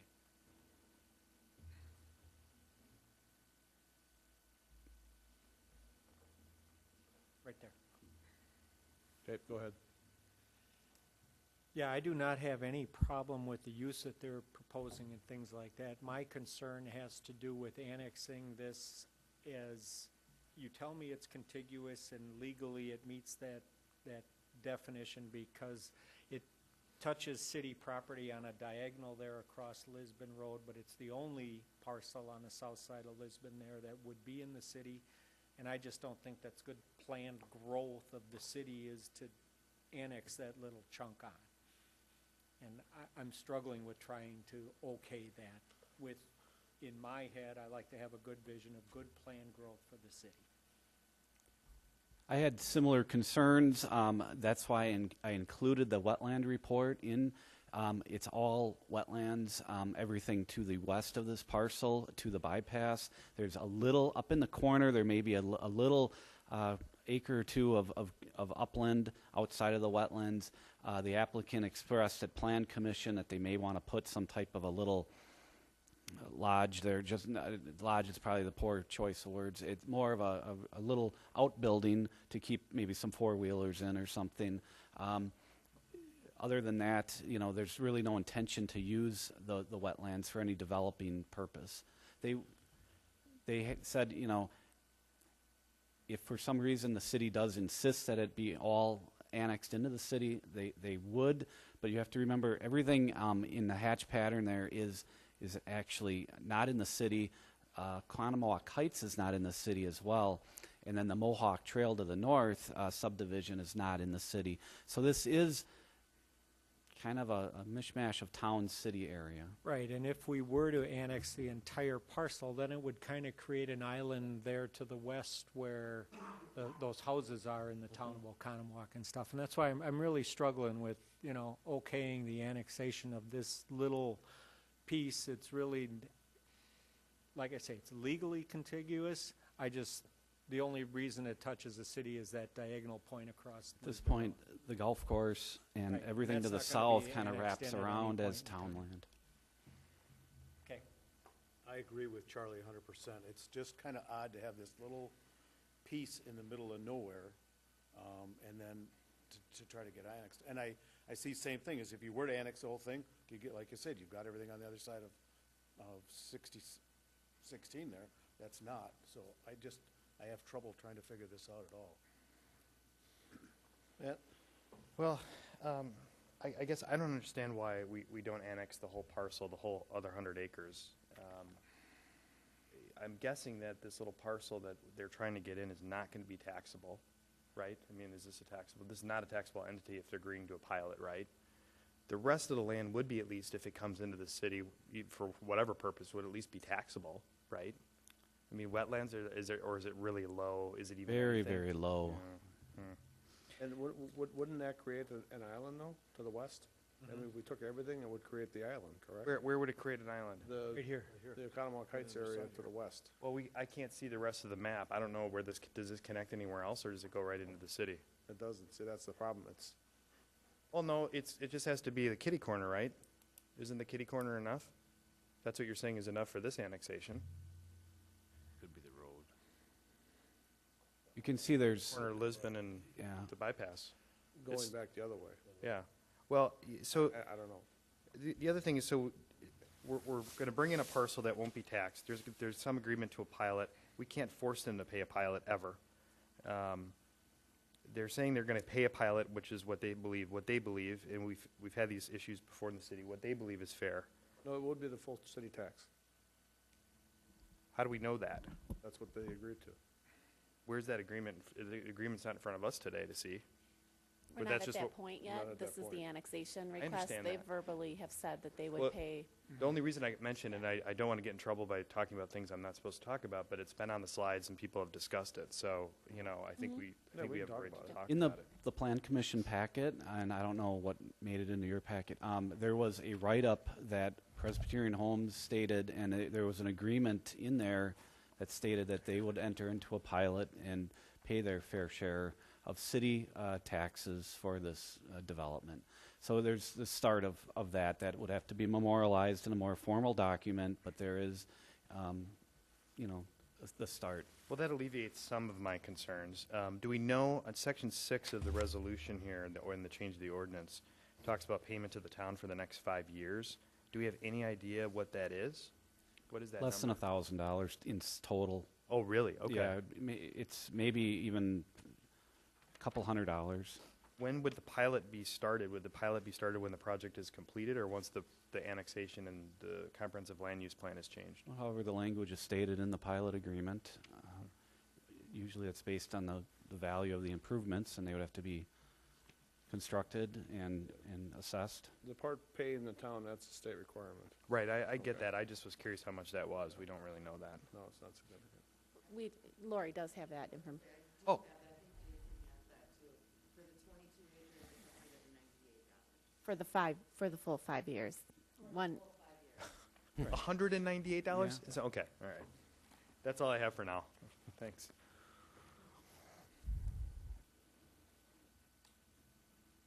Go ahead, Matt. Okay. Good evening, Matt Newman from Newman Developments. I think as you all know, we've been a part of the community here for a long time. I think our first project here was probably back in about 2000 or 2001. We've kind of done work all throughout the city. This growth area in particular, I guess I want to speak about why we're annexing this piece of the land as opposed to the full 120 acres, as well as address why we're keeping the other area in the town and sort of what seems like an island approach here.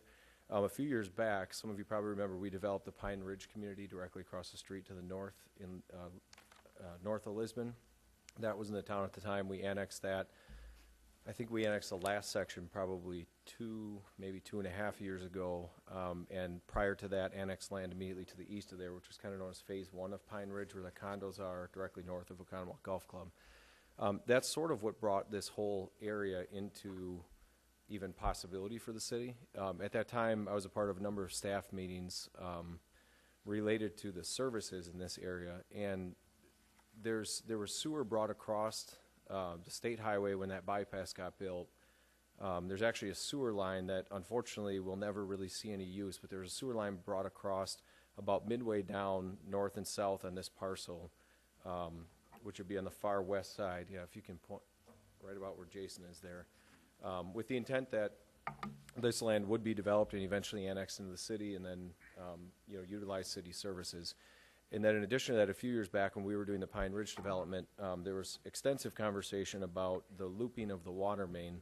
I don't know if any of the staff members that are here remember those conversations, but they were extensive conversations related to how to get the looping to happen really in this whole northeastern part of the city.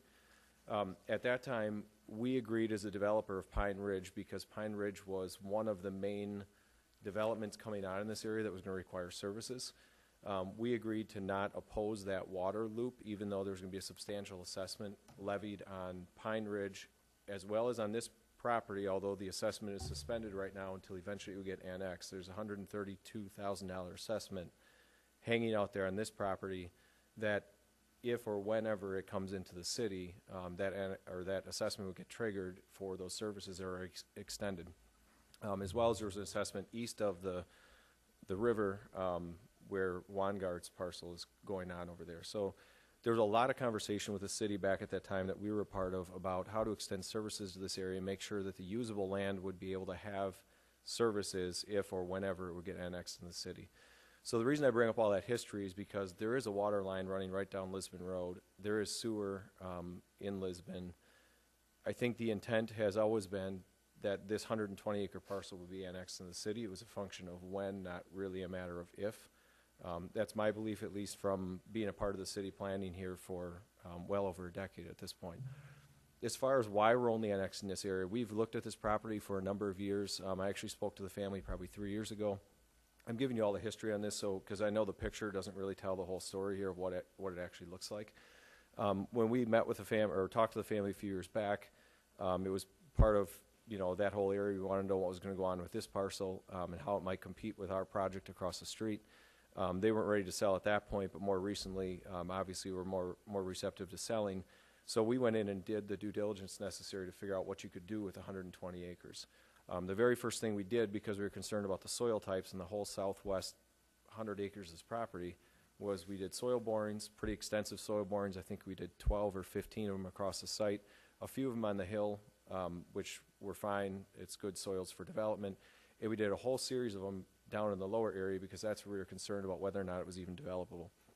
In addition to that, we commissioned a wetland study. We did that last fall. I think it was in September, and found out that of the 100 acres, about 95 of those acres, of the 100 acres that are left, so excluding this 20 acres, about 95, maybe 97 of those acres are considered wetlands. So when we got that information, that really changed what our perspective was in terms of usability of the site.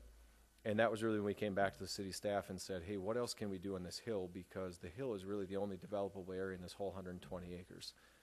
We know there's a $132,000 assessment out there. We know that services are available to the site. We know it was planned to be part of the city someday. What else can we do up here to be a little bit different? And that was how we got into the senior housing conversation for this site. Even if it weren't to be senior housing, which I think is a really good use there, I think it's less impact on the city than some sort of residential use that would be higher density in that area. At the end of the day, there's certainly going to be something requested that's a higher density because of how little of the whole 120 acres you can actually do anything with. So as far as the other 100 acres, it's my intention. I'm going to personally keep that land. I'm going to hunt on it. There's 153 acres of DOT land immediately south of here that will also never be developed as part of a wetland mitigation bank way back when, I think it was when Highway 16 was built, if I'm not mistaken. That was before my time. And then to the east, of course, is Oconomowoc Golf Club. I don't really see them annexing anytime soon. I don't know what would prompt them to do that. And then, of course, you've got the whole neighborhood to the west and some neighbors to the north. We did verify with legal counsel prior to this, even if the whole thing were annexed, it does not create any islands in the town to the north or to the west. So we did verify that prior to this meeting. If it were required that we annex the whole property, I would be willing to do it. The reason I don't want to do it is because I feel like hunting is a more fitting use for the town than it is for the city. The town's ordinances are a little bit looser in terms of boundaries and where you can hunt, distances from boundaries, and even weapons you can use, although, I mean, this is like bow hunting land and maybe shotgun. I can't imagine it's going to be, anything real intense beyond that. But there is 300 acres of open area here, 100 acres that we have, plus 153 acres the DOT has, plus another 50 to 70 acres immediately east of that that's owned primarily by one family. And then you've got the 120-acre 160-acre golf course. So we know this area very well. I know it may not seem on paper like it makes a ton of sense, but I wanted to present all this background so that you all would know why we're coming up with this proposal. We've obviously done quite a bit of work here in the city, so we try to think through these things in depth. We want to make sure the proposals that we're coming to you all with fit well with not just the surrounding community where we're doing work, but also the greater community where we've been involved for a long time. So with that, I know that was long-winded, but I want to make sure everyone had the background on it, and we'd be happy to answer any questions. I know the folks from Presbyterian Homes are here as well to talk about the pilot if there's more conversation about that.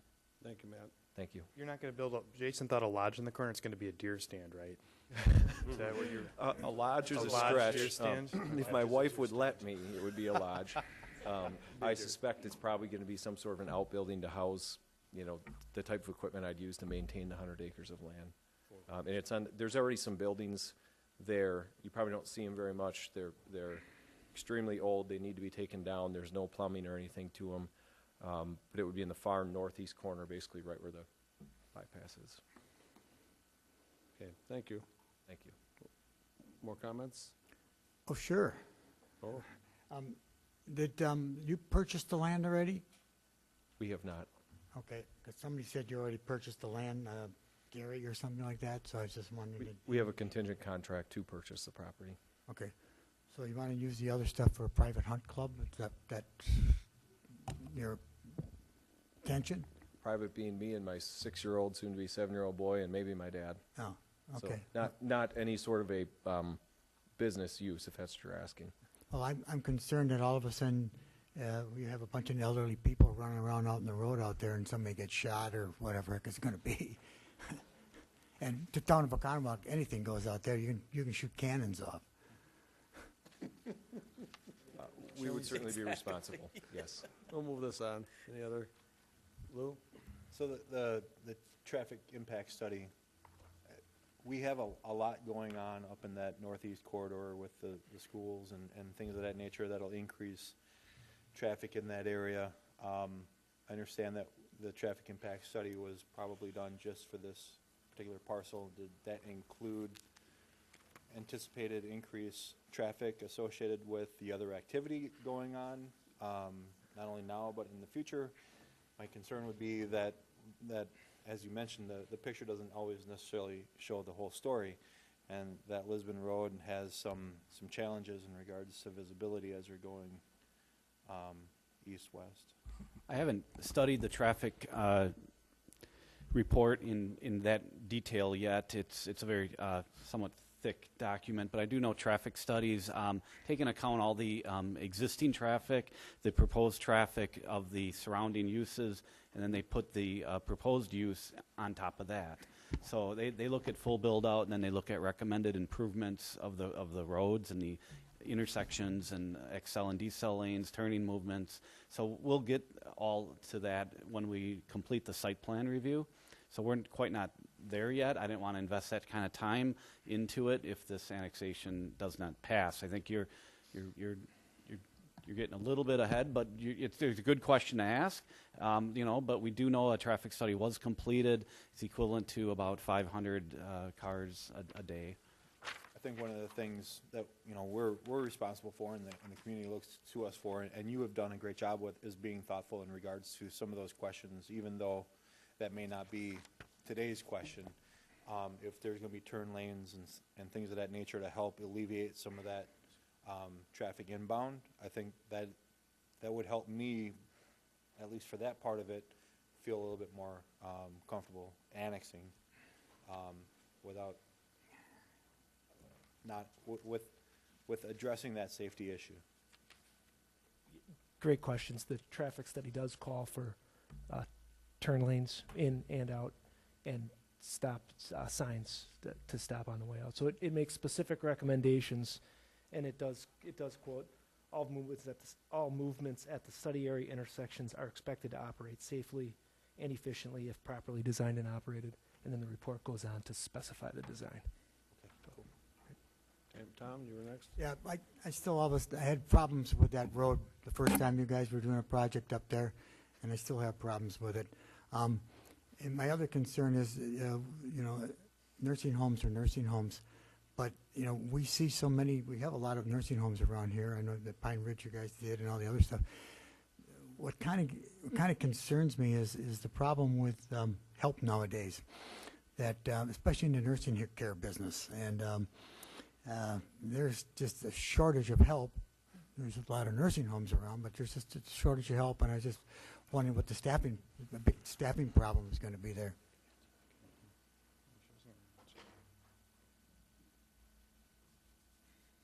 Well, you're exactly right. I actually sit on a workforce council in Minneapolis, because it's not just an issue that's happening in Milwaukee or Wisconsin for that matter. It's a national problem. And if you look at the unit mix that we have 120 independent living apartments, and we do not offer care in those 120 units. The only part of the building that we will offer care is in that small assisted living. And so we have minimal staffing for an assisted living. So it's nothing like a 120 care center bed unit at all. Okay. We have an equivalent of 34 full-time employees is all that we've got. Okay, Derek, you were next. Yeah, I was just going to talk about the traffic. At Plan Commission, it was brought up that most seniors aren't going to be using that road during peak traffic hours, so that would help with that type of use may be more suitable than another higher density multi-family type in that area or single-family homes. So it might be the lowest impact on traffic of many of the alternatives that would go there someday. If that's ever going to get developed, this may be one of the better uses for that site. I think the area up there already with having the facility across the road has shown us that there really isn't a major impact from those developments. I agree that out of any of them, it could be one of the lowest. But I think one of the things that struck me when I got all the emails and petitions and everything else, people are grasping on traffic. Well, if it's traffic in that area of the city that we're concerned about, it's the council's job to look at what our traffic patterns are up there and plan for either additional roads or road improvements or whatever, because it's not just this development, it's the fact that we had how many apartments go in down below. We're looking for more commercial development along the city portion of Brown Street. We've got a bunch of single-family homes going into the north. So the whole area, as it has more uses and more people from the rest of the city heading that way, it's our responsibility to figure that out. That's not incumbent on them. I appreciate the fact that you provided information on your use. But in terms of all the other things that I'm hearing or that I've had sent to me, I think that's the city council's responsibility to look at as we go forward with our plans. The other thing is that last year I had commented on the fact that I thought we needed a lot more housing for the elderly, but affordable. We've got some facilities that are very, very nice facilities, but what I'm hearing from the seniors is that the costs for some of those is too high. They're looking for more of a moderate income type. So for the two people that are here tonight from planned facilities, I would just throw that out, that's really what I've been hearing from people in this community, that kind of prices out some of the other ones. I don't worry about help at all, because in this economy everybody's struggling, and if we're going to decide what development goes and which one doesn't based on their ability to hire help, we probably aren't going to have any additional growth in the city. So with that, I have to say that I think this is a good use. I think it's a great site. I think if I were, and I'm not quite there, but as I get older, if I was going into a facility, I would think that knowing the wildlife that's out there and some of the things that would be available for views, I think it's a fantastic site for this kind of use, and I would highly encourage support. Matt. With your permission, Mayor, can I ask Lisa to come back up real quick? I'm sorry, Ms. Albane. Lisa was easier to say. Right. Okay, yeah. that's good. That's fine. So I want to talk just really briefly about the pilot. On page 5 of your letter to the Planning Commission of the city, in all caps, you said will pay their fair share for city services and amenities through pilot agreement. We've had other issues with other organizations in town with regard to pilot programs and people not paying their fair share. What we as a council believe is not their fair share by significant amounts of money. When you say fair share in that letter, does that mean something equal or close to the value of the property, what a normal person would pay if that was my house, for instance, and it was worth $20 million? Is that what you think is your fair share? My understanding, yeah, do you want to? Sure. Whoever, I mean, I just want to confirm that that's the case. I mean, it's out there. It was on the slides. It's in your letter, and I want to talk about it before we make the call here tonight. Right. Sure, I can clarify the conversation that we had. We talked about the city pilot payment when she was putting when Lisa was putting their budget together. What we talked about was the city portion of the taxes only, which is $5.50 right now, times the value of their property. So when someone said, when will the pilot start, they need to have their property. And the best way for us to do that is to ask our assessor to put a value on it as if it were not tax exempt. And Okay. then we would put together the agreement for their value times the city portion of the property tax. And my understanding is our city portion would include any payments for Western Lakes Fire, right? Or is that? Okay. Okay, City Attorney would like to. Yeah. I just want to be sure that we're staying focused on the issue. Our issue tonight is the annexation. I understand that. I appreciate And that. I also want to be sure that we aren't trying to sort of negotiate terms that may or may not come up later. This is not we aren't talking about the use, the zoning, we're not talking about the planning, we're not talking about any agreements with the property owner. We're really only talking about whether we're going to annex the land or not. And we really should only focus on the petition that we have, which is to annex this bit of the land, because this is a direct annexation by unanimous consent of the owners. We would be having a very different discussion if we were going to annex land that they did not petition to annex. Thank you. Okay, so let's focus on this specific spot of land. This is really the first time something like this has come up in the time that I've been an alderman, now a term and a half. But I know being in the town, it was any sewer service would have been covered by recs that were allotted to the town. No, this wouldn't have been served if it was in the town. The only way this would be served is if it's in the city. Okay, so then I guess my question was, does this have any impact on recs or anything that has to do with the town because it's annexing in and you're saying no? Thank you. No, that has nothing, that would be the service district that would be in the Okauchee Lake area. And Tom, if I'm wrong, correct me on that, but I think I'm correct. Okay. Lou. It'd be my thought as council, contrary to what you're recommending, as we are evaluating the annexation of this land, if we were not to consider any of the other items associated with use or impact, then we're kind of looking at an island, aren't we? I mean, if we don't take into consideration anything else other than where that land is and what it is, and what its potential use is, it doesn't make a lot of sense to me. Right, and that's why I didn't jump in earlier. I think that the conversation has been very appropriate, but at some point we have to recognize that our task tonight really is only the annexation. Our task is not to decide the zoning. It's not to decide whether that's going to be the use of the land ultimately or not. We have no agreements with the developer about a pilot or anything else.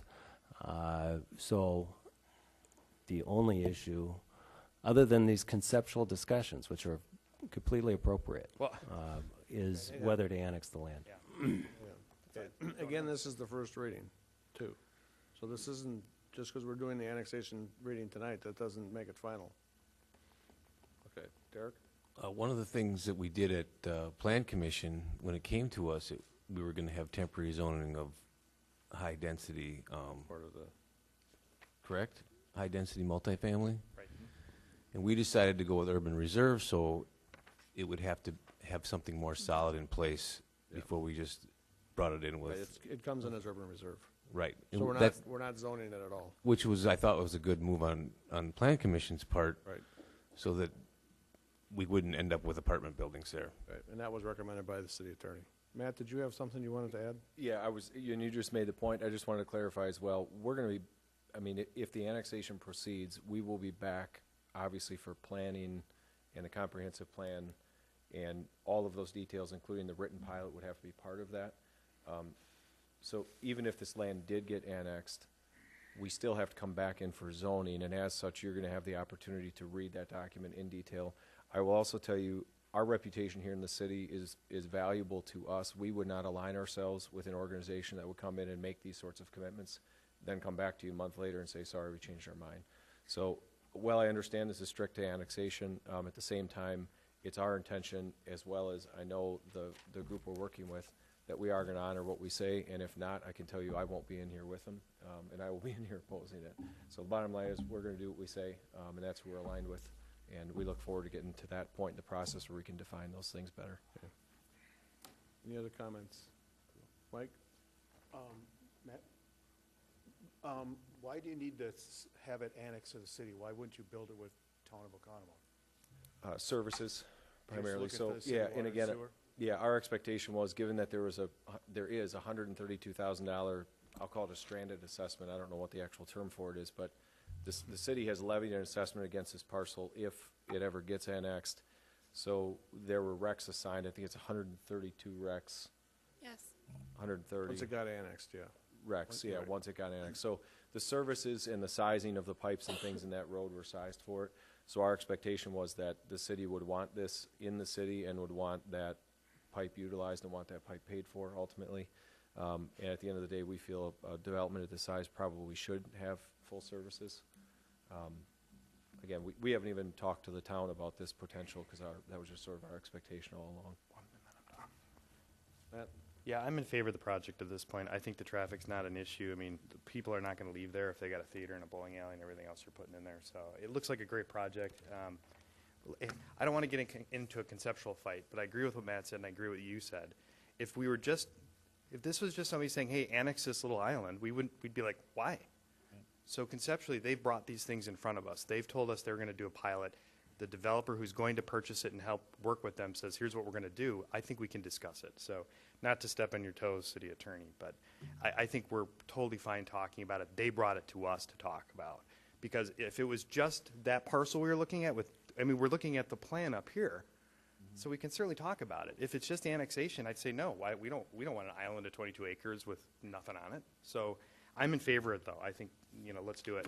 So let's annex it only tonight. Right. Talking about Lou. You had mentioned the potential for including additional lands in the annex request. Can we talk about that? Well, my question is, before we were to agree to annex this particular parcel, since it was discussed that there are additional lands that could be considered for annexation, what the value to the city of that would be, both in services to those residents and to tax base for our city. And I think that since it was discussed, I'd like to know a little bit more about that, and then I have another follow-up to that. I'd like to kick myself for mentioning it, but I did, so I'll talk about it. First of all, I think it's all lowland, so I think the assessed value of it would be incredibly low unless we would build some sort of an outbuilding, and then you'd have some improvement value of $50,000 or something. I don't know what the current tax assessment is on the parcel, but I think the payment for if the annexation happens, I think you mentioned it was like 192 for the 22 acres. For the whole parcel. So, right, so if you take off that, say $200, there's probably an $800 tax bill. I can't really see the type of use changing, and given that we have use value assessments in Wisconsin, I would imagine the tax bill, I mean, the town's tax rate and the city's tax rate are not hugely different, but there is some difference. So I would imagine you're talking about maybe $1,000 a year tax bill. I thought you were talking about land north of Lisbon as opposed to west of. Oh, no, I was just talking about the Okay. lowland. Because Yes, they don't own yeah, the so- north, they just okay. own that. All right. Okay. And then one more question you Yeah, had? and it kind of marries off of Tom's statement. And again, it's more of a comprehensive picture. It's more of a request of council. It is not necessarily the city's obligation to provide a development with workers. It has been discussed in regards to our ability to provide, as a community, service workers to fulfill these growth opportunities. At some point, we need to look at expanding our pool of labor force outside of our immediate city. There are efforts to create workforce transportation to get people in from Waukesha, the city of Waukesha, Brookfield, out this way to expand that pool. perhaps if this does get annexed, and if it does go that direction, we can continue to look at opportunities that we can play as a city to assist in the growth efforts in this use. And it's not just this use here at this location.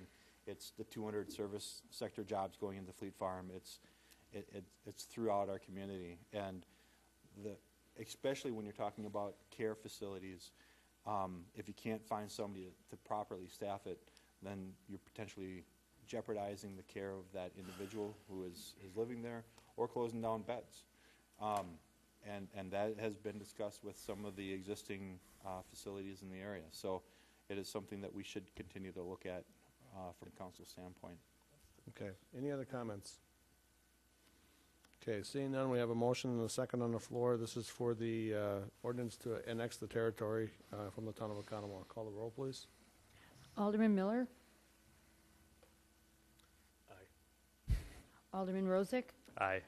Alderman Shaw. Nay. Alderman Ellis. Nay. Alderman Schmidt. Aye. Alderman Zwart. Aye. Alderman Stray. Nay. Alderman Kavieski. Nay. It does not pass, and there's no tie. It doesn't matter, you have Right. to have six. Right, six. So, the annexation does not pass. Moving on.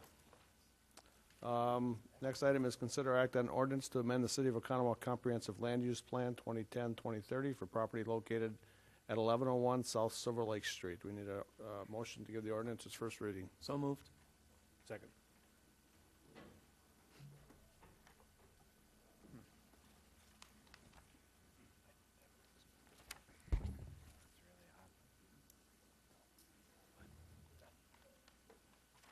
Did you have anything? Go ahead. The only item that I would like to add to the ordinance, well, there's two things on the agenda, items B and C. For these two items, they're kind of related. The land use plan did come from the Plan Commission. We held a public hearing there as well. It was forwarded on with a positive recommendation. Any comments, questions? This is on the Silver Lake Street. This is to change the 2010-2030 comprehensive land use plan. Seeing no questions, we have a motion and a second on the floor. Call the roll, please. Alderman Miller. Aye. Alderman Rozak. Aye. Alderman Shaw. Aye. Alderman Ellis. Aye. Alderman Schmidt. Aye. Alderman Zwart. Aye. Alderman Stray. Aye. Alderman Kavieski. Aye. Okay, next item is consider act on the ordinance to rezone lands residential multi-high district for property located at 1101 South Silver Lake Street. This is for the Silver Lake Senior Housing Project. We need a motion to give the ordinance its first reading. Moved. Second. I think it was a move. You got them both? Go ahead. The Plan Commission also reviewed this. They recommended it to the council. There was one change. They said that the ordinance should not take effect unless there's a successful sale and closing on the property. So they wish it to remain under the current zoning unless it's successfully closed on. And Right, right. And then the reason for that is that the applicant is still doing his due diligence to make sure the property is suitable, so. Go ahead. Just one real brief comment, Jason. The citizen had come out and mentioned something about the lighting and some of the effect of, traffic around there. I think it's definitely something we should consider as you're putting together a development agreement in this. I think he made some really good points, with regard to where the lighting is going to be focused and, where the traffic's going to come in, if they've got a lot of loading to do that during, normal business hours. right. I spoke with that gentleman at length prior to this meeting, and uncontrollable is the lights that people put on their back houses. They want to watch the deer in their backyard. They have spot floodlights that come out. That we can't control that with the site plan review, but we do have lighting ordinances in the community. So I said I could do some enforcement out there if need be. But for this project, the lighting, we would look at lighting plans. We'd look at headlight shining where they would be coming out. So we'd look at Well, that. at least, just consider what he said. I think he made some good points. It would be points I would make as I'm looking at that site plan, and as we look at it, or a planning commission does, I think it's important to look at. I think it's like any development that the light can't leave the property, it's gotta stay. on the Yeah, and property, I just think you basically. made some valid points and about the traffic, flow for deliveries and stuff. I think those are pretty valid. If I lived right next door across the street, that's something I probably would want. It will be an increase, but it's still gonna be less than what it was when it was. And I know the you Y. live out in that area too, Well, so. when it was the YMCA, it was a lot more. Yeah, so, it was I pretty mean, For heavy. the last 10 years, it hasn't been much, but. Yeah. Charlie? Yeah, no, and this is all conceptual at this point in time too, so at some point in time when we do get to see plans as this moves along, we're gonna really have to address drainage, stormwater, where are they going with retention ponds, things like that. The ingress and egress off Highway Z, because at that point it is still county highway, it's County. not Silver Lake Street per se. Also, is there gonna be a turn lane involved with all of this and the proximity of all of this building to the golf course itself? Because the golf hole right along there is a dogleg to the right, and everybody does cut the corner and hits that, used to hit the Y pretty regularly. Yep, several times. No, if So you, we're gonna have to make sure this is all taken into account. if you look at the even hit a guy footprint of playing the new tennis building up to in the the old lake. building, it's about the same spot. I know, and we used to hit the old Well, Y. you shouldn't have. Tom? Yeah, they probably have to put a net up. I actually hit a gal that played tennis up there one time in the leg. And I went to find my ball, and I says, she quit playing golf because she got hit so many times, and here I bonked her, and she's playing tennis on that outdoor court. I said, And no, she was boy." at the high school. Yeah. No, I don't hook the ball. I slice it. Did you have anything else to add, Tom? No. Okay. Lou? Real quick, again with the traffic, and you make a good point with the turn lanes. I think when it was the Y, there was greater traffic than what we'll see with this particular development. However, we didn't have St. Jerome's Church and school in full operation and potentially additional connecting points with Factory Trail. So to make sure that that is safe, again, a flat picture doesn't always show the Yeah. full picture. And to make sure that remains safe for anybody traveling, that is going to be important. It's important. Any other questions?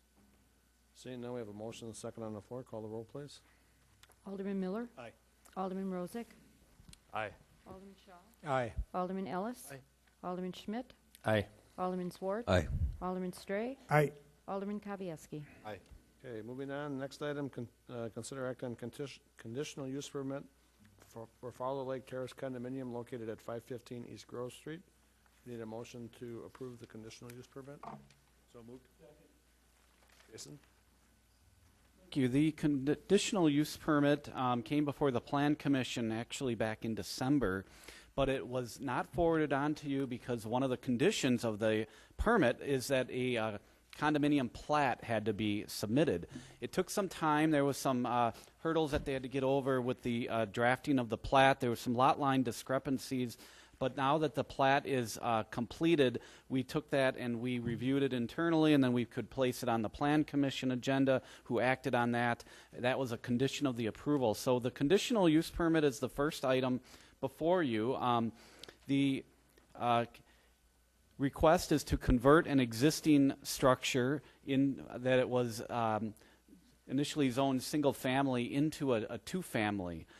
There's a lot of history with this property. It dates back to the mid-1970s. It was an in-law suite, and it eventually got converted into a two-family. They went to the Zoning Board of Appeals, and there was a decision made that only one family could be there at any given time to maintain that single-family use. They're just saying, look, enough's enough. We're getting up there in age. We want to, make sure that this is taken care of properly and legally. We'd like this to be officially recognized as a two-family structure. So they did come before Plan Commission. Plan Commission did recommend it. There's a lot of conditions in the permit about paying impact fees, and we heard Joe Gossi speak earlier tonight about asking for some potential relief from that. There was this condominium plat that was a requirement. Garbage is going to change from a one service to a two service.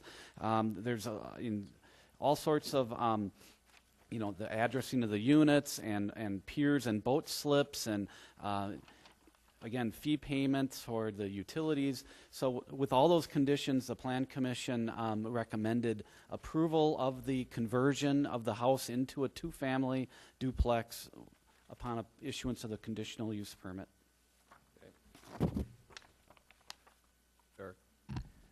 I'd like to discuss the impact fees, and potentially removing those. I believe that house has not changed in structure at all. They've changed, basically, they just took it and we made a plat for it. Now, it's in essence 2 different units. I don't necessarily think they should have to pay $3,000 in impact fees for something that's been there for 40 years, 40 plus years, and hasn't really changed its structure, its makeup. They're going to be paying extra utilities for garbage, and they probably have to have a separate service line there. So probably get some money out of them that way. But I just think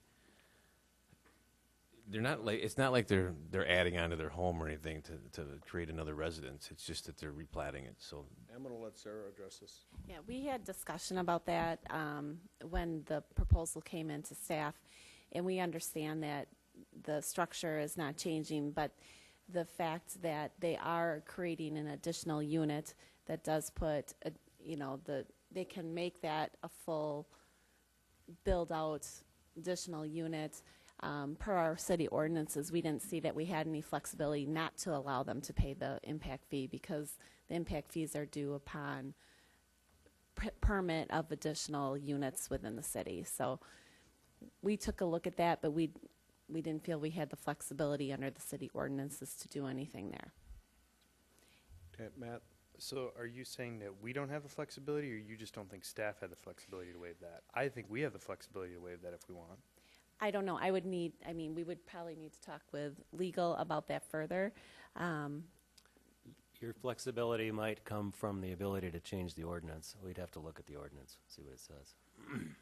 And we think that right now the ordinance says if you create an additional unit, you need to pay all the impact fees for that. That's what it says. Not a park impact fee. They're not paying a park impact fee, are they? It would be, yes. Everything. Yeah, it would be all of So the, I don't it's see an that- additional official dwelling unit within the city. I don't see the park impact fee in here as part of the conditions, Jason. Is it supposed to be in there? Is it in there? Yeah. Why did I miss that? It's not, it's just. Oh, okay. It doesn't give an amount. I don't specify, detail it out. Number 26 in the conditional use, 1 additional residential unit will be subject to 1 additional residential impact fee paid to the city. What is that? Do you know what that is for parks at this point? Does anybody know what that is? 2,700. Another 2,700? Yeah. In addition to the 30. I think we should make them pay the water impact fee if they have to install a new water meter. I think that makes sense. I think the rest of this does, I don't know. I agree with Derek. I mean, they're really just replatting it. They're doing kind of what it's been used as for a long time, and I don't see sticking them with I don't like the impact fees. It's just another tax anyway. And We keep our rates low. well, And that's yeah, just, that's I know the way that's we have done things, is to yeah, we charge don't, new users impact fees. I know we don't want to, but they're not really a new user. But that's a philosophical discussion. It is a tax. However you want to say it, it's a Yeah, tax. I understand. so. Did you have something else to add, Sarah? I was just going to say that our impact fee ordinance does have a provision in there for redevelopment of properties. So it's new properties and redevelopment of properties. So there is credit for something that is redeveloped. So if you have a facility that was one, I'm going to call it unit before, and it's redeveloped into 3, you get credit for that one that was there. So if you look at this property in that regard, the existing use is being retained with one of the condo units, where the other, you're creating 1 additional unit. So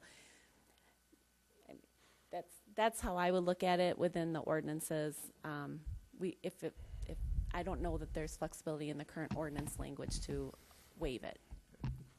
No, I'm just looking at it. It's a state law, and that's adopted. The authority is adopted in your code.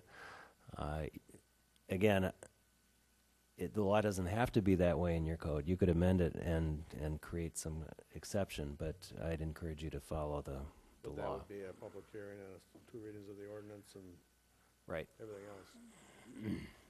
Kevin? Yeah. First question is, how old is this house? 40, no, longer. 48 years, it sounds like. 48 years old? Okay.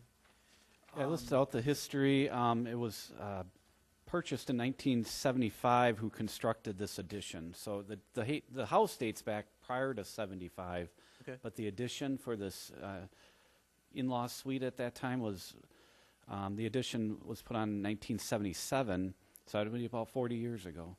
Okay. And there's being no change in the structure of the exterior of the house at all? Or the interior. from Or what the I'm told. interior, for that matter? Okay.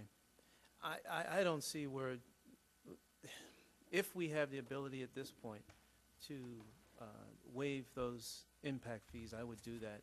And I kind of want to state that I think we really should look at amending that, especially for homes that have been around for 40, 50 years. I don't... See, I don't think there's many others that are like this. This is going to be a very unique situation that has two separate residences. Well, then I think because it is a unique situation, we should take a unique position on we really this. can't, according to what our ordinance says. It's something that we may have to look at in the future, and if it's possible to reimburse them, I don't know.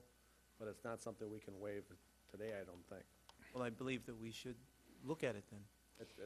I would just like to add that this is, while the applicant brought this up originally as a concern, we talked through that. We thought we had an agreement on that. That's how it was put into the conditional use. I understand that they did reach out within the last day or two. So frankly, staff thought this was an issue that was resolved. So we didn't dive deeper into it before tonight because we didn't realize that it was still an issue with the applicants. Well, why don't we ask them? They're here. We let the other developers speak. What do you guys want to do? Well, I guess it became an issue when we looked at it at the planning commission meeting. At the end of the meeting, when we met with staff prior to that, there was never a discussion about this particular fee. We were made aware that we had to pay the $3,760 sewer fee, and that we'd be paying that. We realized that. And at the end of the meeting, at the last meeting, they said, and there might be an impact fee. Well, I went back through all the materials that we were given, and I looked through this booklet trying to find, because they said everything we need to know is in here. So I tried to find what that impact fee might be, and I couldn't find it anywhere. Well, in here it's called a facilities fee. It's by a different name. I went through the ordinances, I couldn't find it. So then, when I went back through your ordinances and I was looking for when we would pay these fees, it said you would pay an impact fee upon the issue of your building permit, which we're not asking for. And then I went through the state statutes as well, and I looked at them to see what it is, and here it says, that you'd be paying it when you were issued a building permit. And there it talked about land development and making modifications, and that would be a redevelopment, like if you were taking a hotel and making it into something different. But we aren't doing that. We're taking this. We were hoping to change this form of ownership so that with the other person we own it with for estate planning reasons. Right now we own half of this weird structure that's caused problems in this community forever, and we thought this would be a win-win thing. We make it a condo. It's clean for our estate and for our children, and you guys have conditions on it, so it's not a loose property anymore, and hopefully you won't see it again. Charlie? I guess the question I have is, if we were to approve this as it's written tonight, what is their avenue for then requesting a waiver once we've approved this? You're asking me? I think this says that they have to pay it.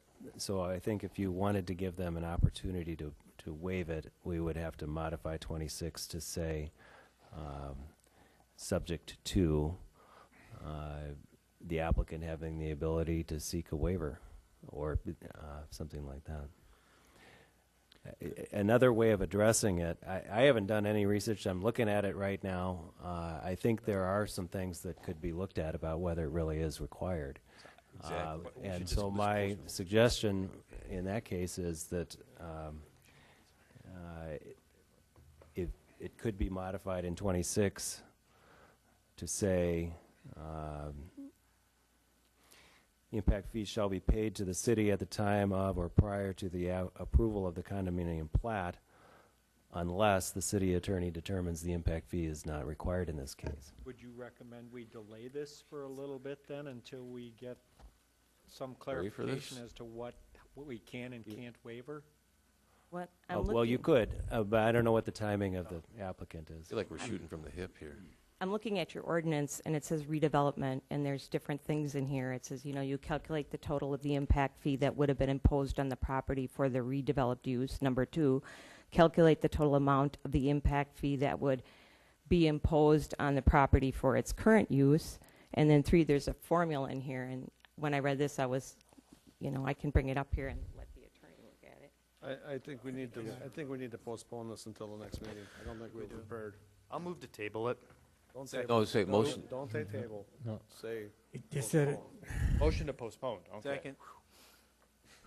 Thank you very much. And then no for your more discussion, consideration. right? Well, you can, out of postponement, you can, on a table, you can't, Okay. since it's already postponed. Go ahead, Jeff. Well, I guess just from what I'm hearing, I think the general consensus is that the majority of us are all in agreement that we'd like to see it waived if at all possible. But I guess going back to what I heard, when I heard new or redeveloped, it is neither. It's just a different classification. It's the only one in town that's like this, so that's what's kind of a unique situation. Which I agree, but then, I think there's an argument, and I'm just voicing an opinion, but I think there's an argument as strong for the fact that since it's neither new nor redeveloped, the language may not apply. Yeah. So with that in mind, I would certainly not want to go back and redo the entire ordinance, because I think the ordinance is written well for what we have, but it's just a matter of whether or not it applies. Okay, we're going to postpone it then. We have a motion and a second on the floor to postpone. Call the roll, please. Alderman Miller. Aye. Alderman Rozak. Aye. Alderman Shaw. Aye. Alderman Ellis. Aye. Alderman Schmidt. Aye. Alderman Zwart. Aye. Alderman Stray. Aye. Alderman Kavieski. Aye. The next item then we won't act on either, the condominium plat. Just postpone that too, so we'll bring the next two. What we'll try to do is do some research and bring this back up at the April 3rd meeting. Okay, next item, then we'll go to item F. Consider act on an ordinance to repeal and recreate section 17.808 of the municipal code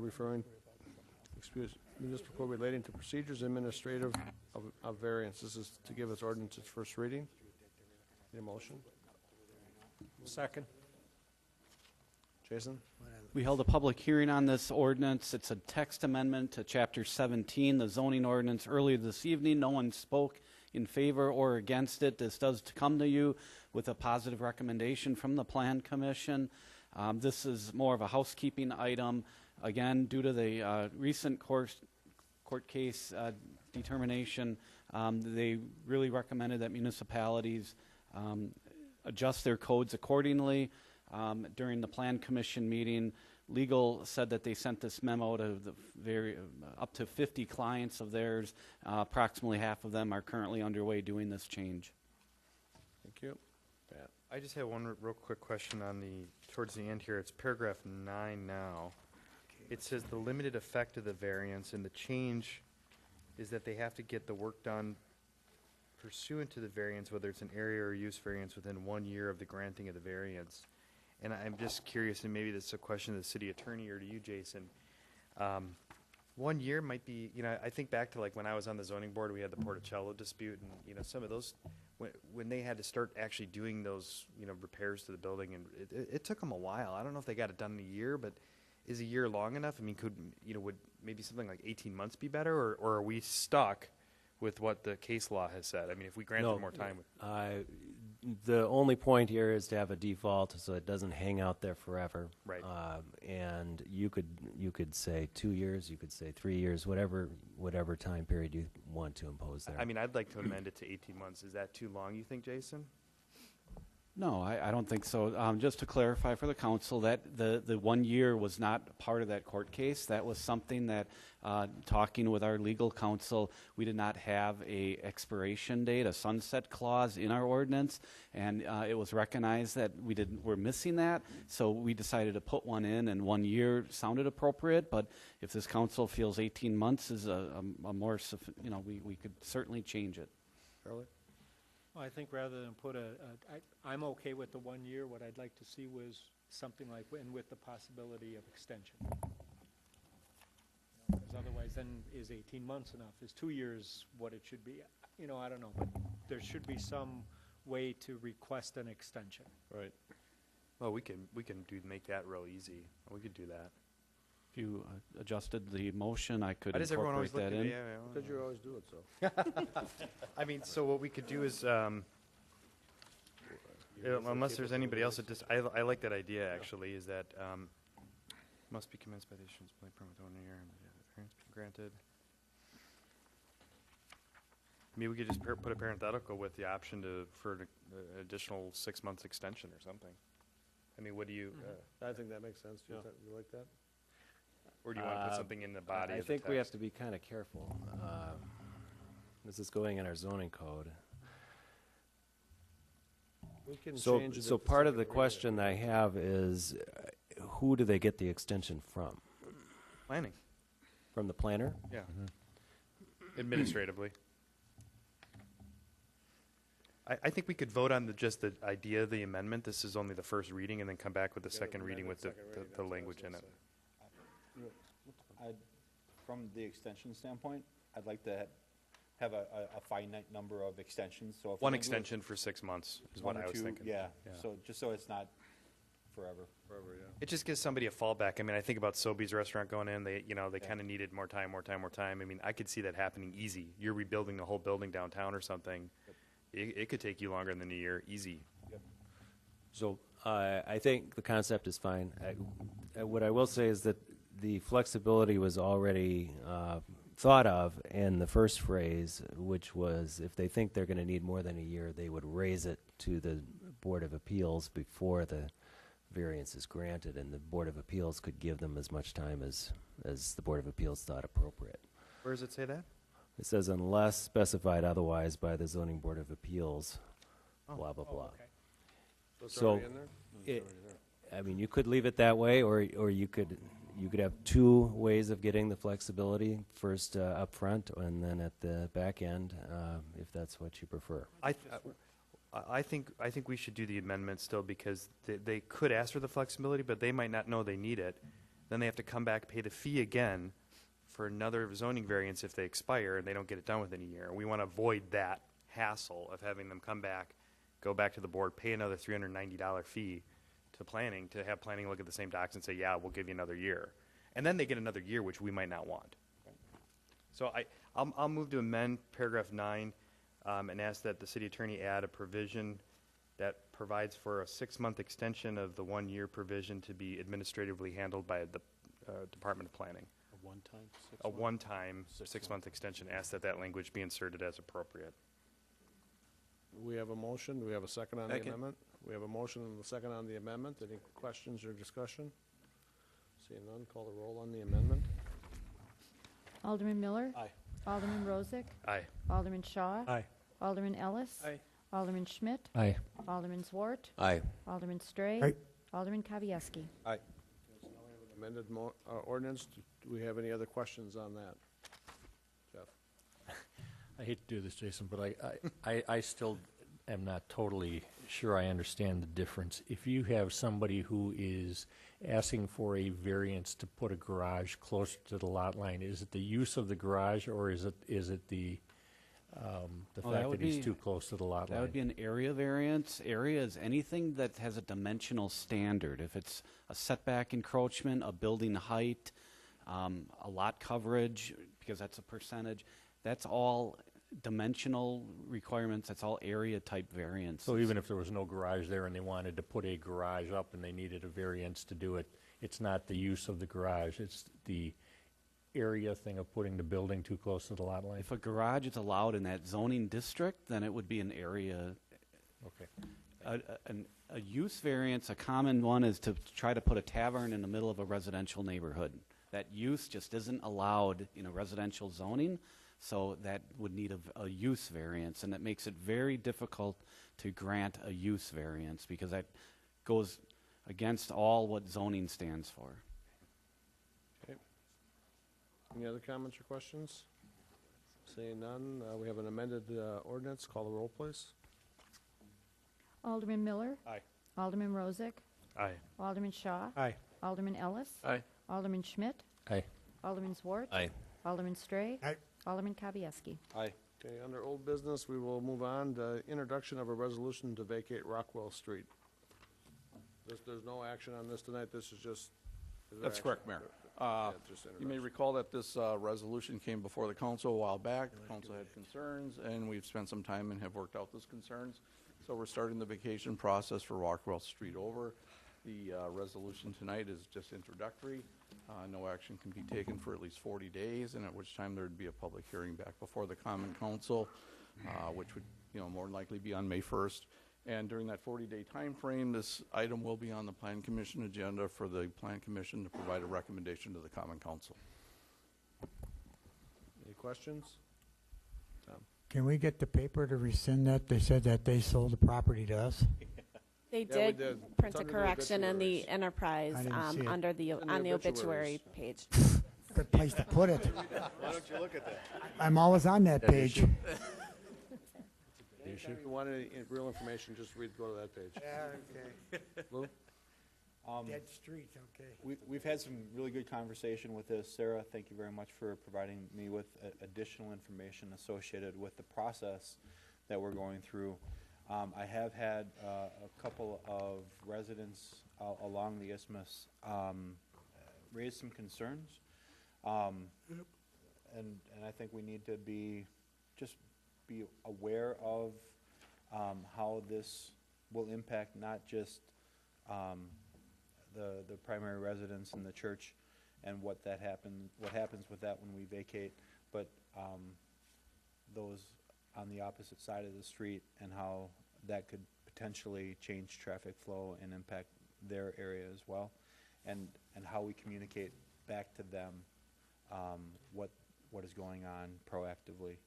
I think it'll be appreciated by the resident, by the community, and make this project a good project, which I think, based on conversation, everybody agrees is going to be a good thing. But we need to make sure that we reach out, and I'll do that based on the information that Sarah has given me, and I think that'll help the residents that have expressed concern. But I don't know if we've had a loud enough voice out in the public side of it yet, to make sure that more than just those 2 or 3 residents understands that process that was shared with me, and where that new driveway goes into the church, as that Rockwell is vacated and changed into a driveway. So I just want to make a statement that hopefully that residents here and the community hears on the process. Yeah, and I mean, to address that, typically that would come through the public hearing process, the notification of the agenda items, the information that's a part of that process. That would be how the public would be able to understand that process. I think the perception is that it's kind of a done deal and that it's all signed and sealed and everything is going to go down a certain path, and it's not. Right. There's a lot left to happen, so maybe I didn't articulate that quite correctly. We haven't paid for the road yet. We haven't, yeah. No, we haven't bought it yet. Jeff?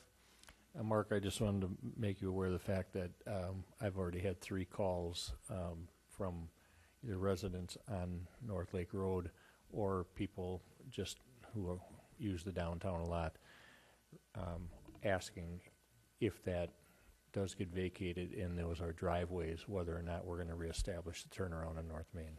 So I didn't take the turnaround away, so that's the council's decision. I know. I just want you to know that that's out there already. So. Okay. Thank you, Mark. Okay, let's move on. Under new business, first item is consider acting on resolution disallowing claim from John Gordelabine. We need a motion to approve the resolution. So moved. Second. Lori, you want to explain what this is? Sure. This is a claim in regards to the downtown design overlay that was approved in January of 2017. Mr. Guadalupe claims that the city has asserted a compensable regulatory taking of his property due to the change in zoning, and more specifically, the change in the building heights that are allowed in the zoning district. He also expresses his dissatisfaction and finds fault in the procedure in which the city has approved that ordinance. There is no itemized claim that's included in this case at this time. So the city has submitted this to our insurance company and to our attorney, and the recommendation is that we approve the denial of the claim.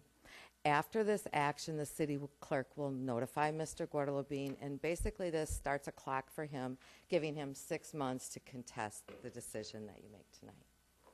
Okay, thank you. Any questions?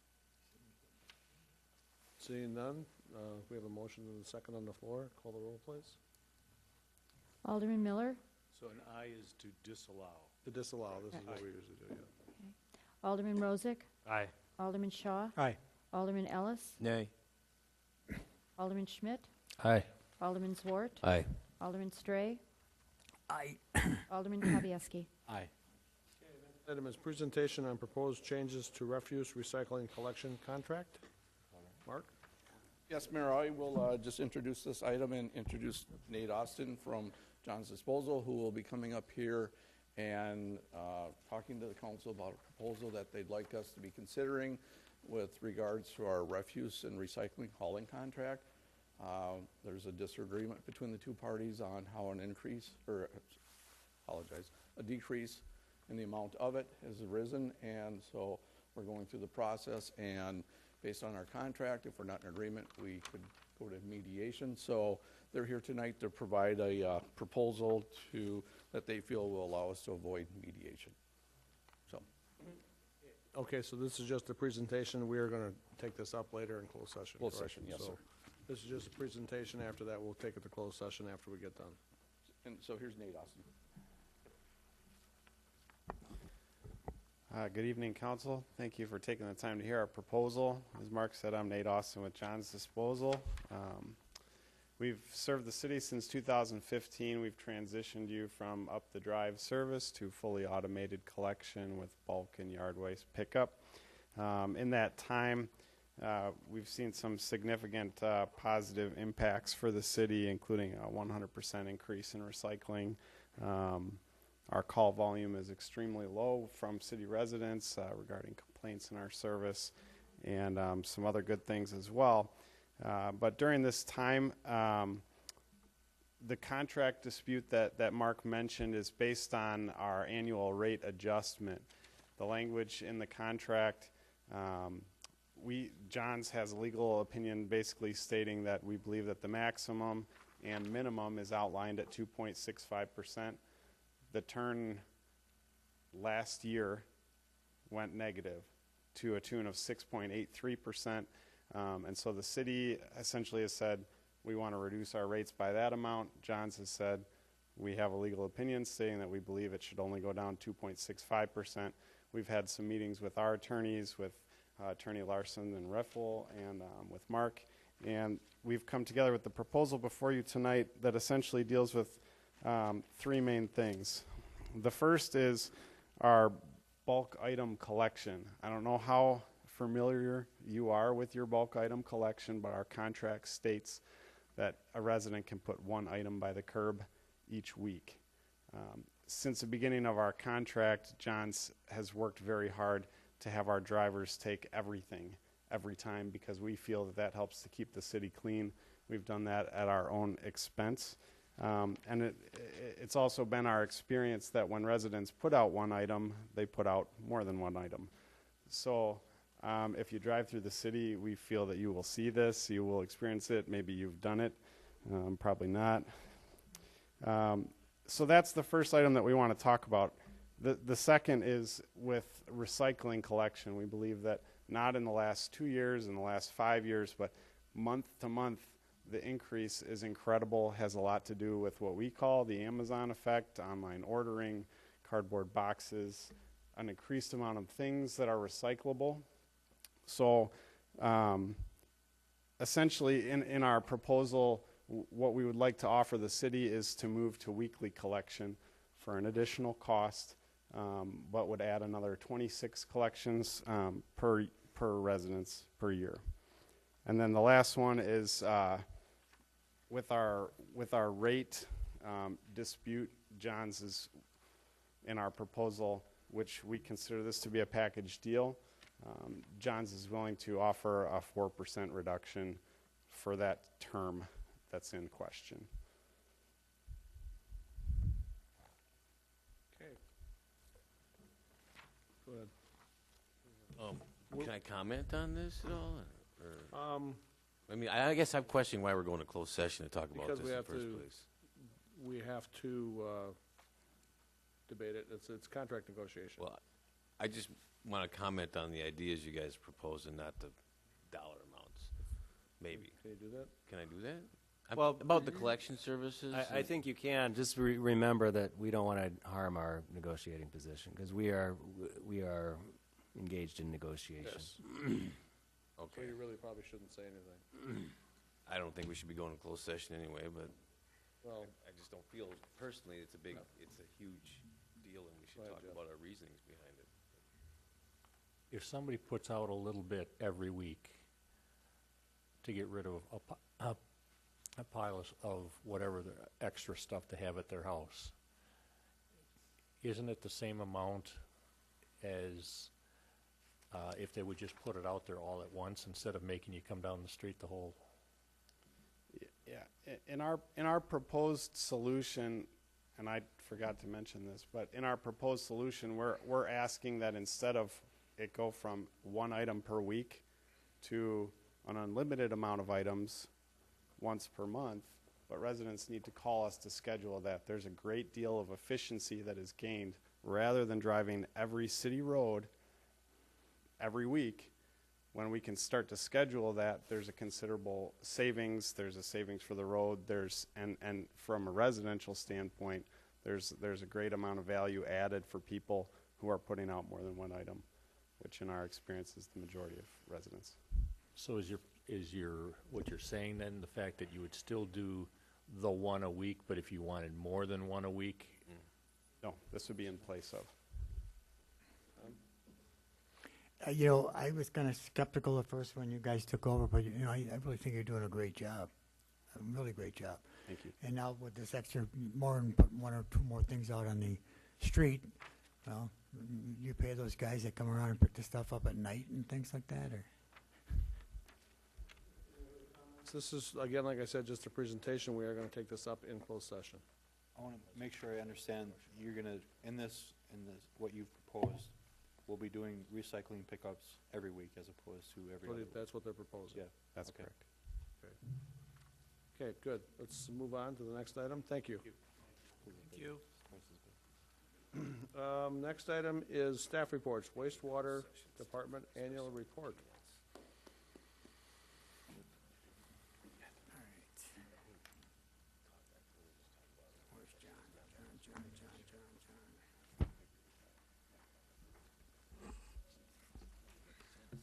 Thank you, Jason.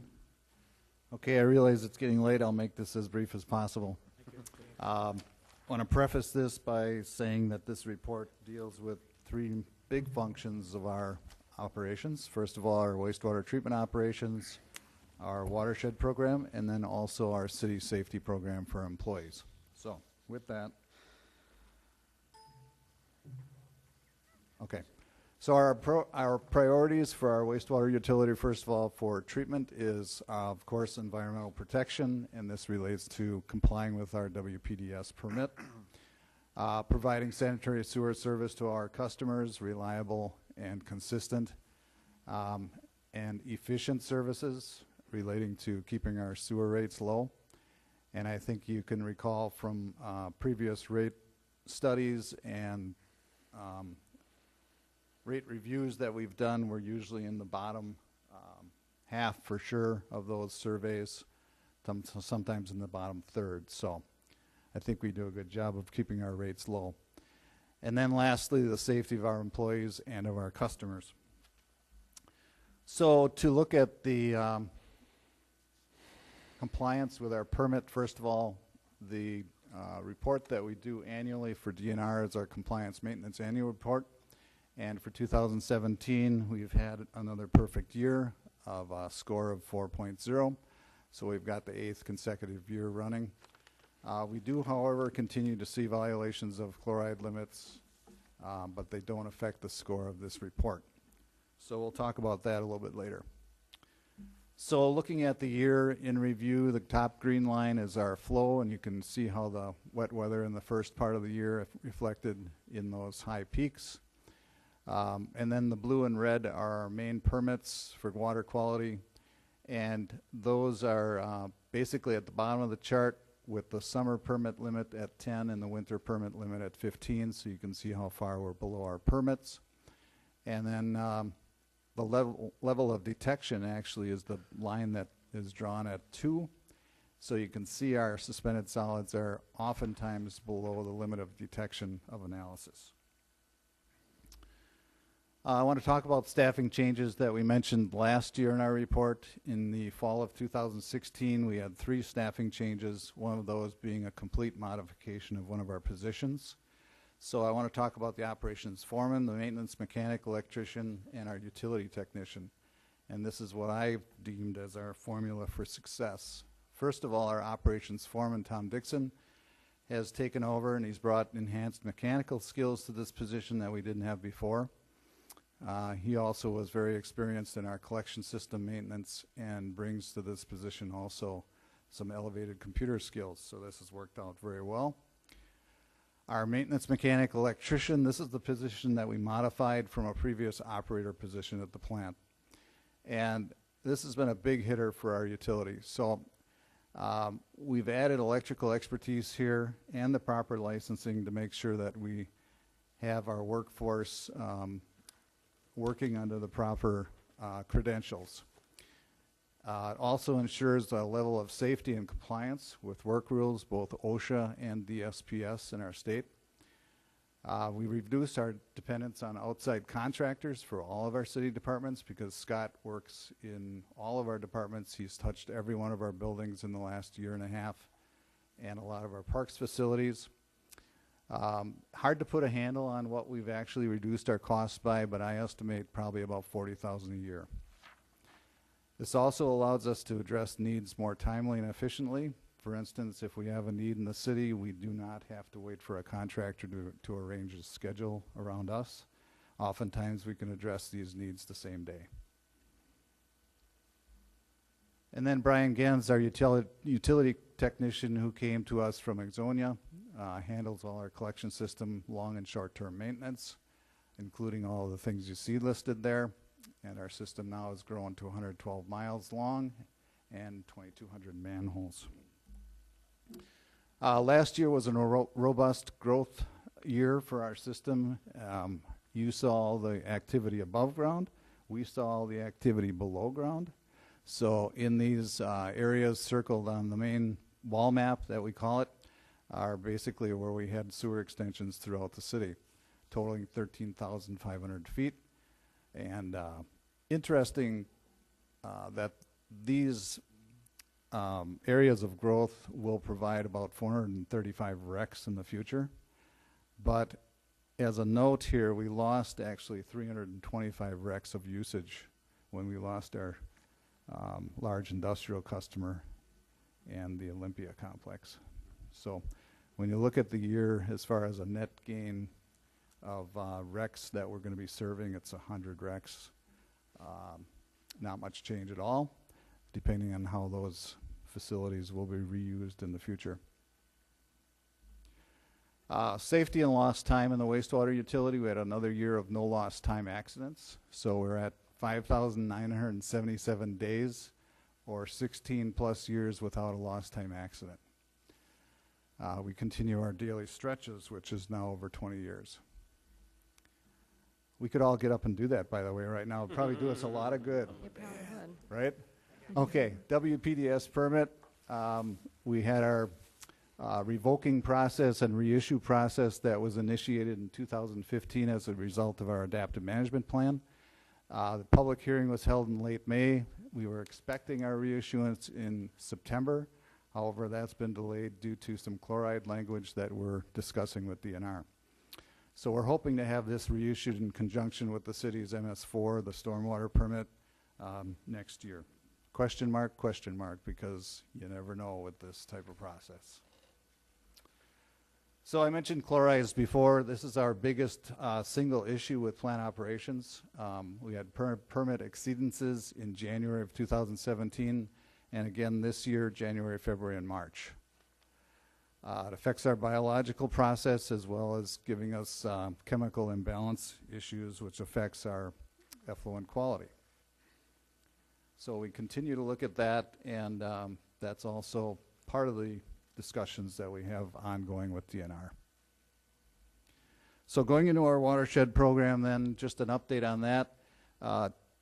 Last part of 2017 was a period of time where we brought a lot of projects to fruition that had been on the table or in the process of being applied for and approved and planted or installed. So now we have 48 projects total that have been completed. The various different best management practices are listed on the left side. We're totaling almost 2,000 acres now that we have practices in place that we've helped fund.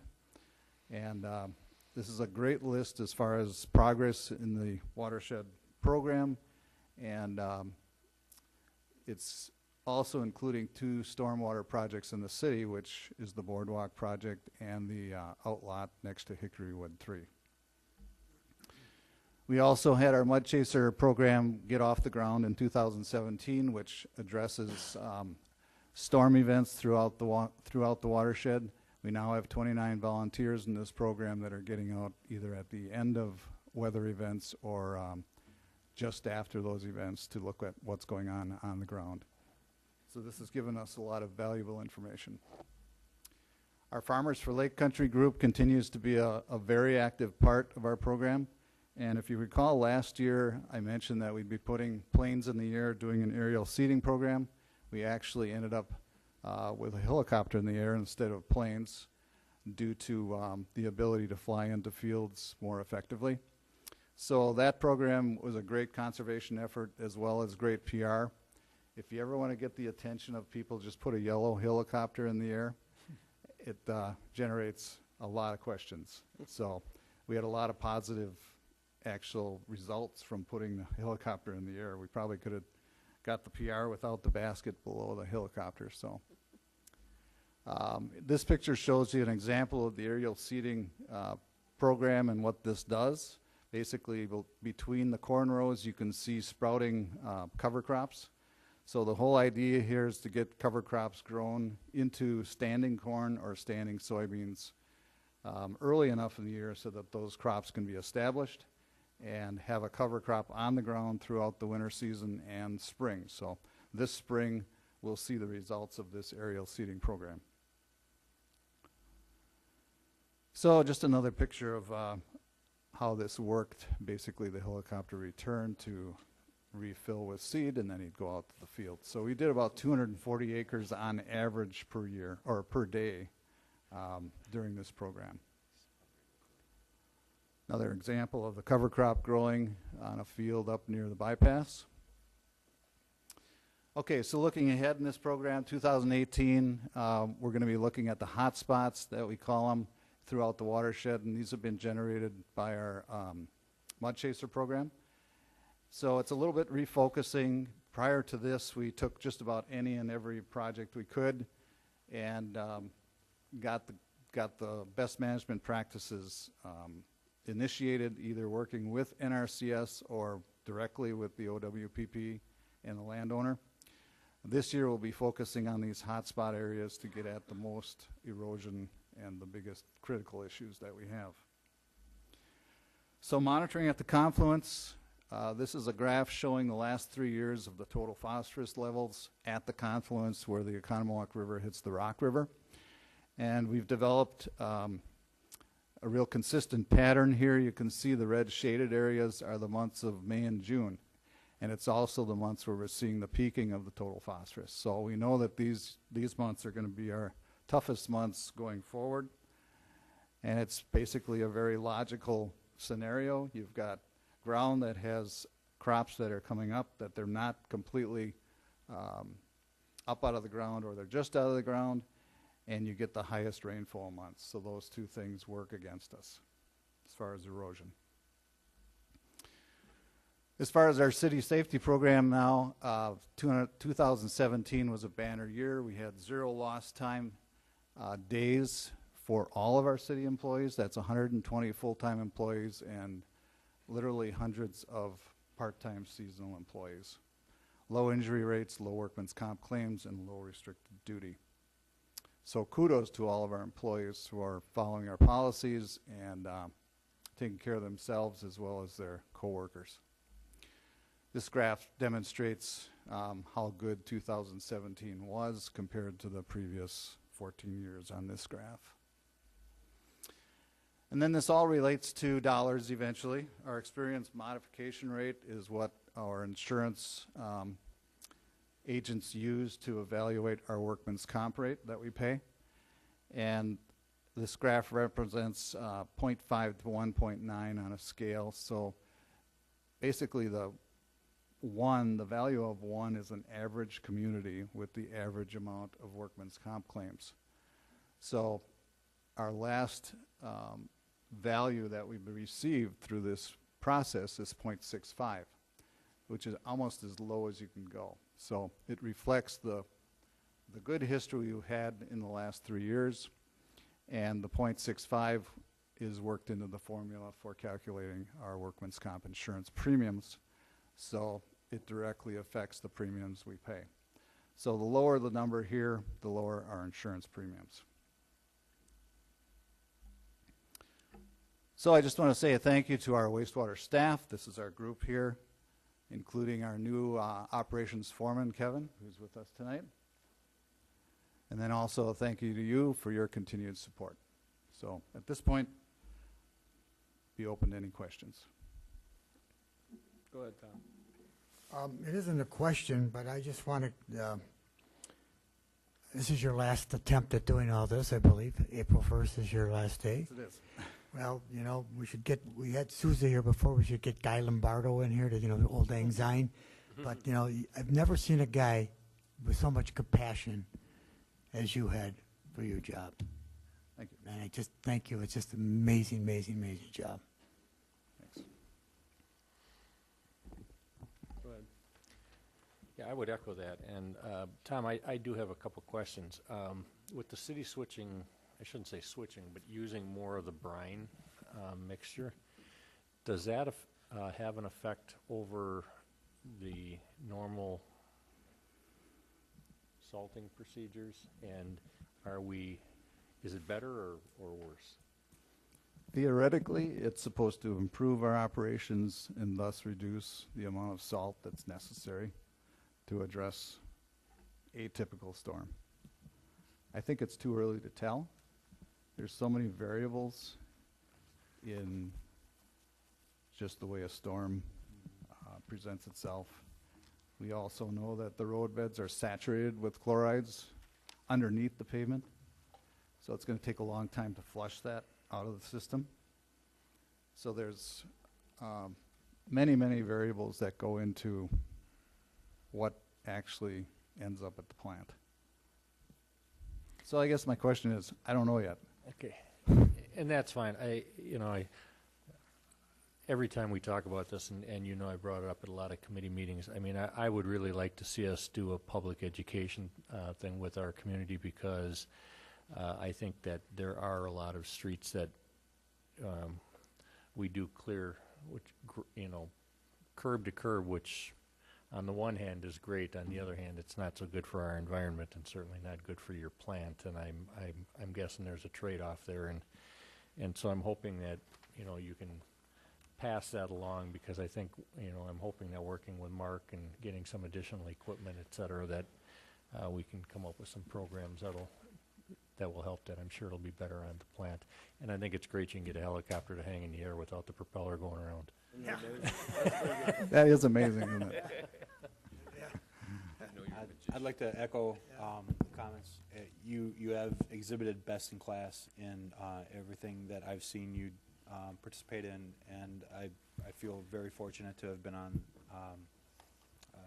in a capacity to see how you interact with committees and council and provide the information, and I just really appreciate everything you've done, and best of everything to you as you move on into the next phase of life, and look forward to participating in more with you in those capacities. I agree with Lou. I just want to echo those statements and also thank the staff for all of their efforts. Thank you.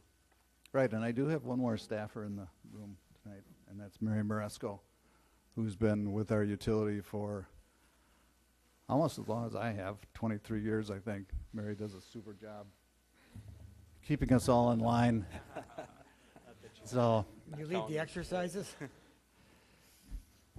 there's always a good team behind, that's for sure. So. And I was going to actually comment tonight with it being Tom's last council meeting with us as he's retiring. He's been with the city since 1992, 26 short years, right, Tom? Right. And he's done a great job in the three major areas that you just saw highlighted. Of course, his primary role has been the oversight of our wastewater treatment facility and collection system, but early on in his career, he did take over as the director of our safety program throughout the whole city, keeping our employees safe and healthy, helping us lead that program through the years. You saw the effects of the trending of that through the years.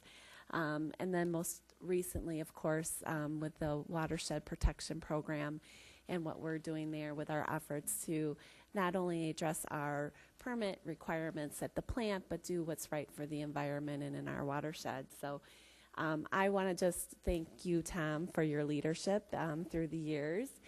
And you have always been a steward of the city's natural resources, but I've always looked out for our citizens and our ratepayers too. So we wish you all the best in your journey and your retirement journey ahead of you. And you, congratulations and enjoy it. Thanks. You deserve it. It's been a pleasure.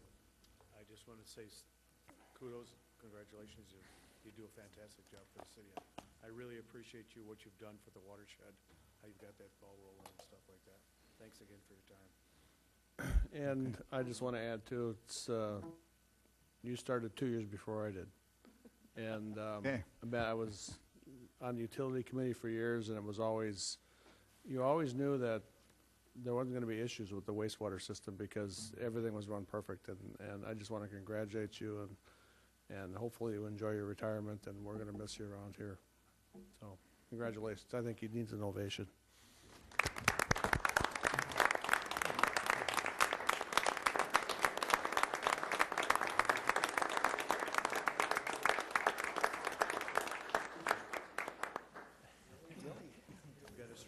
Good job, Tom. Diane, you have something you want to add? Yes, just briefly, just tell everybody there's a spring election on Tuesday, April 3rd. The polls are open from 7 a.m. to 8 p.m., but I also want to take the opportunity to remind the voters in District 2 that the polling location site was moved starting in 2018. It is now going to be held at, voting will be held at the Oconomowoc Community Center at 220 West Wisconsin Avenue. Okay. Mark, you had something you wanted to add?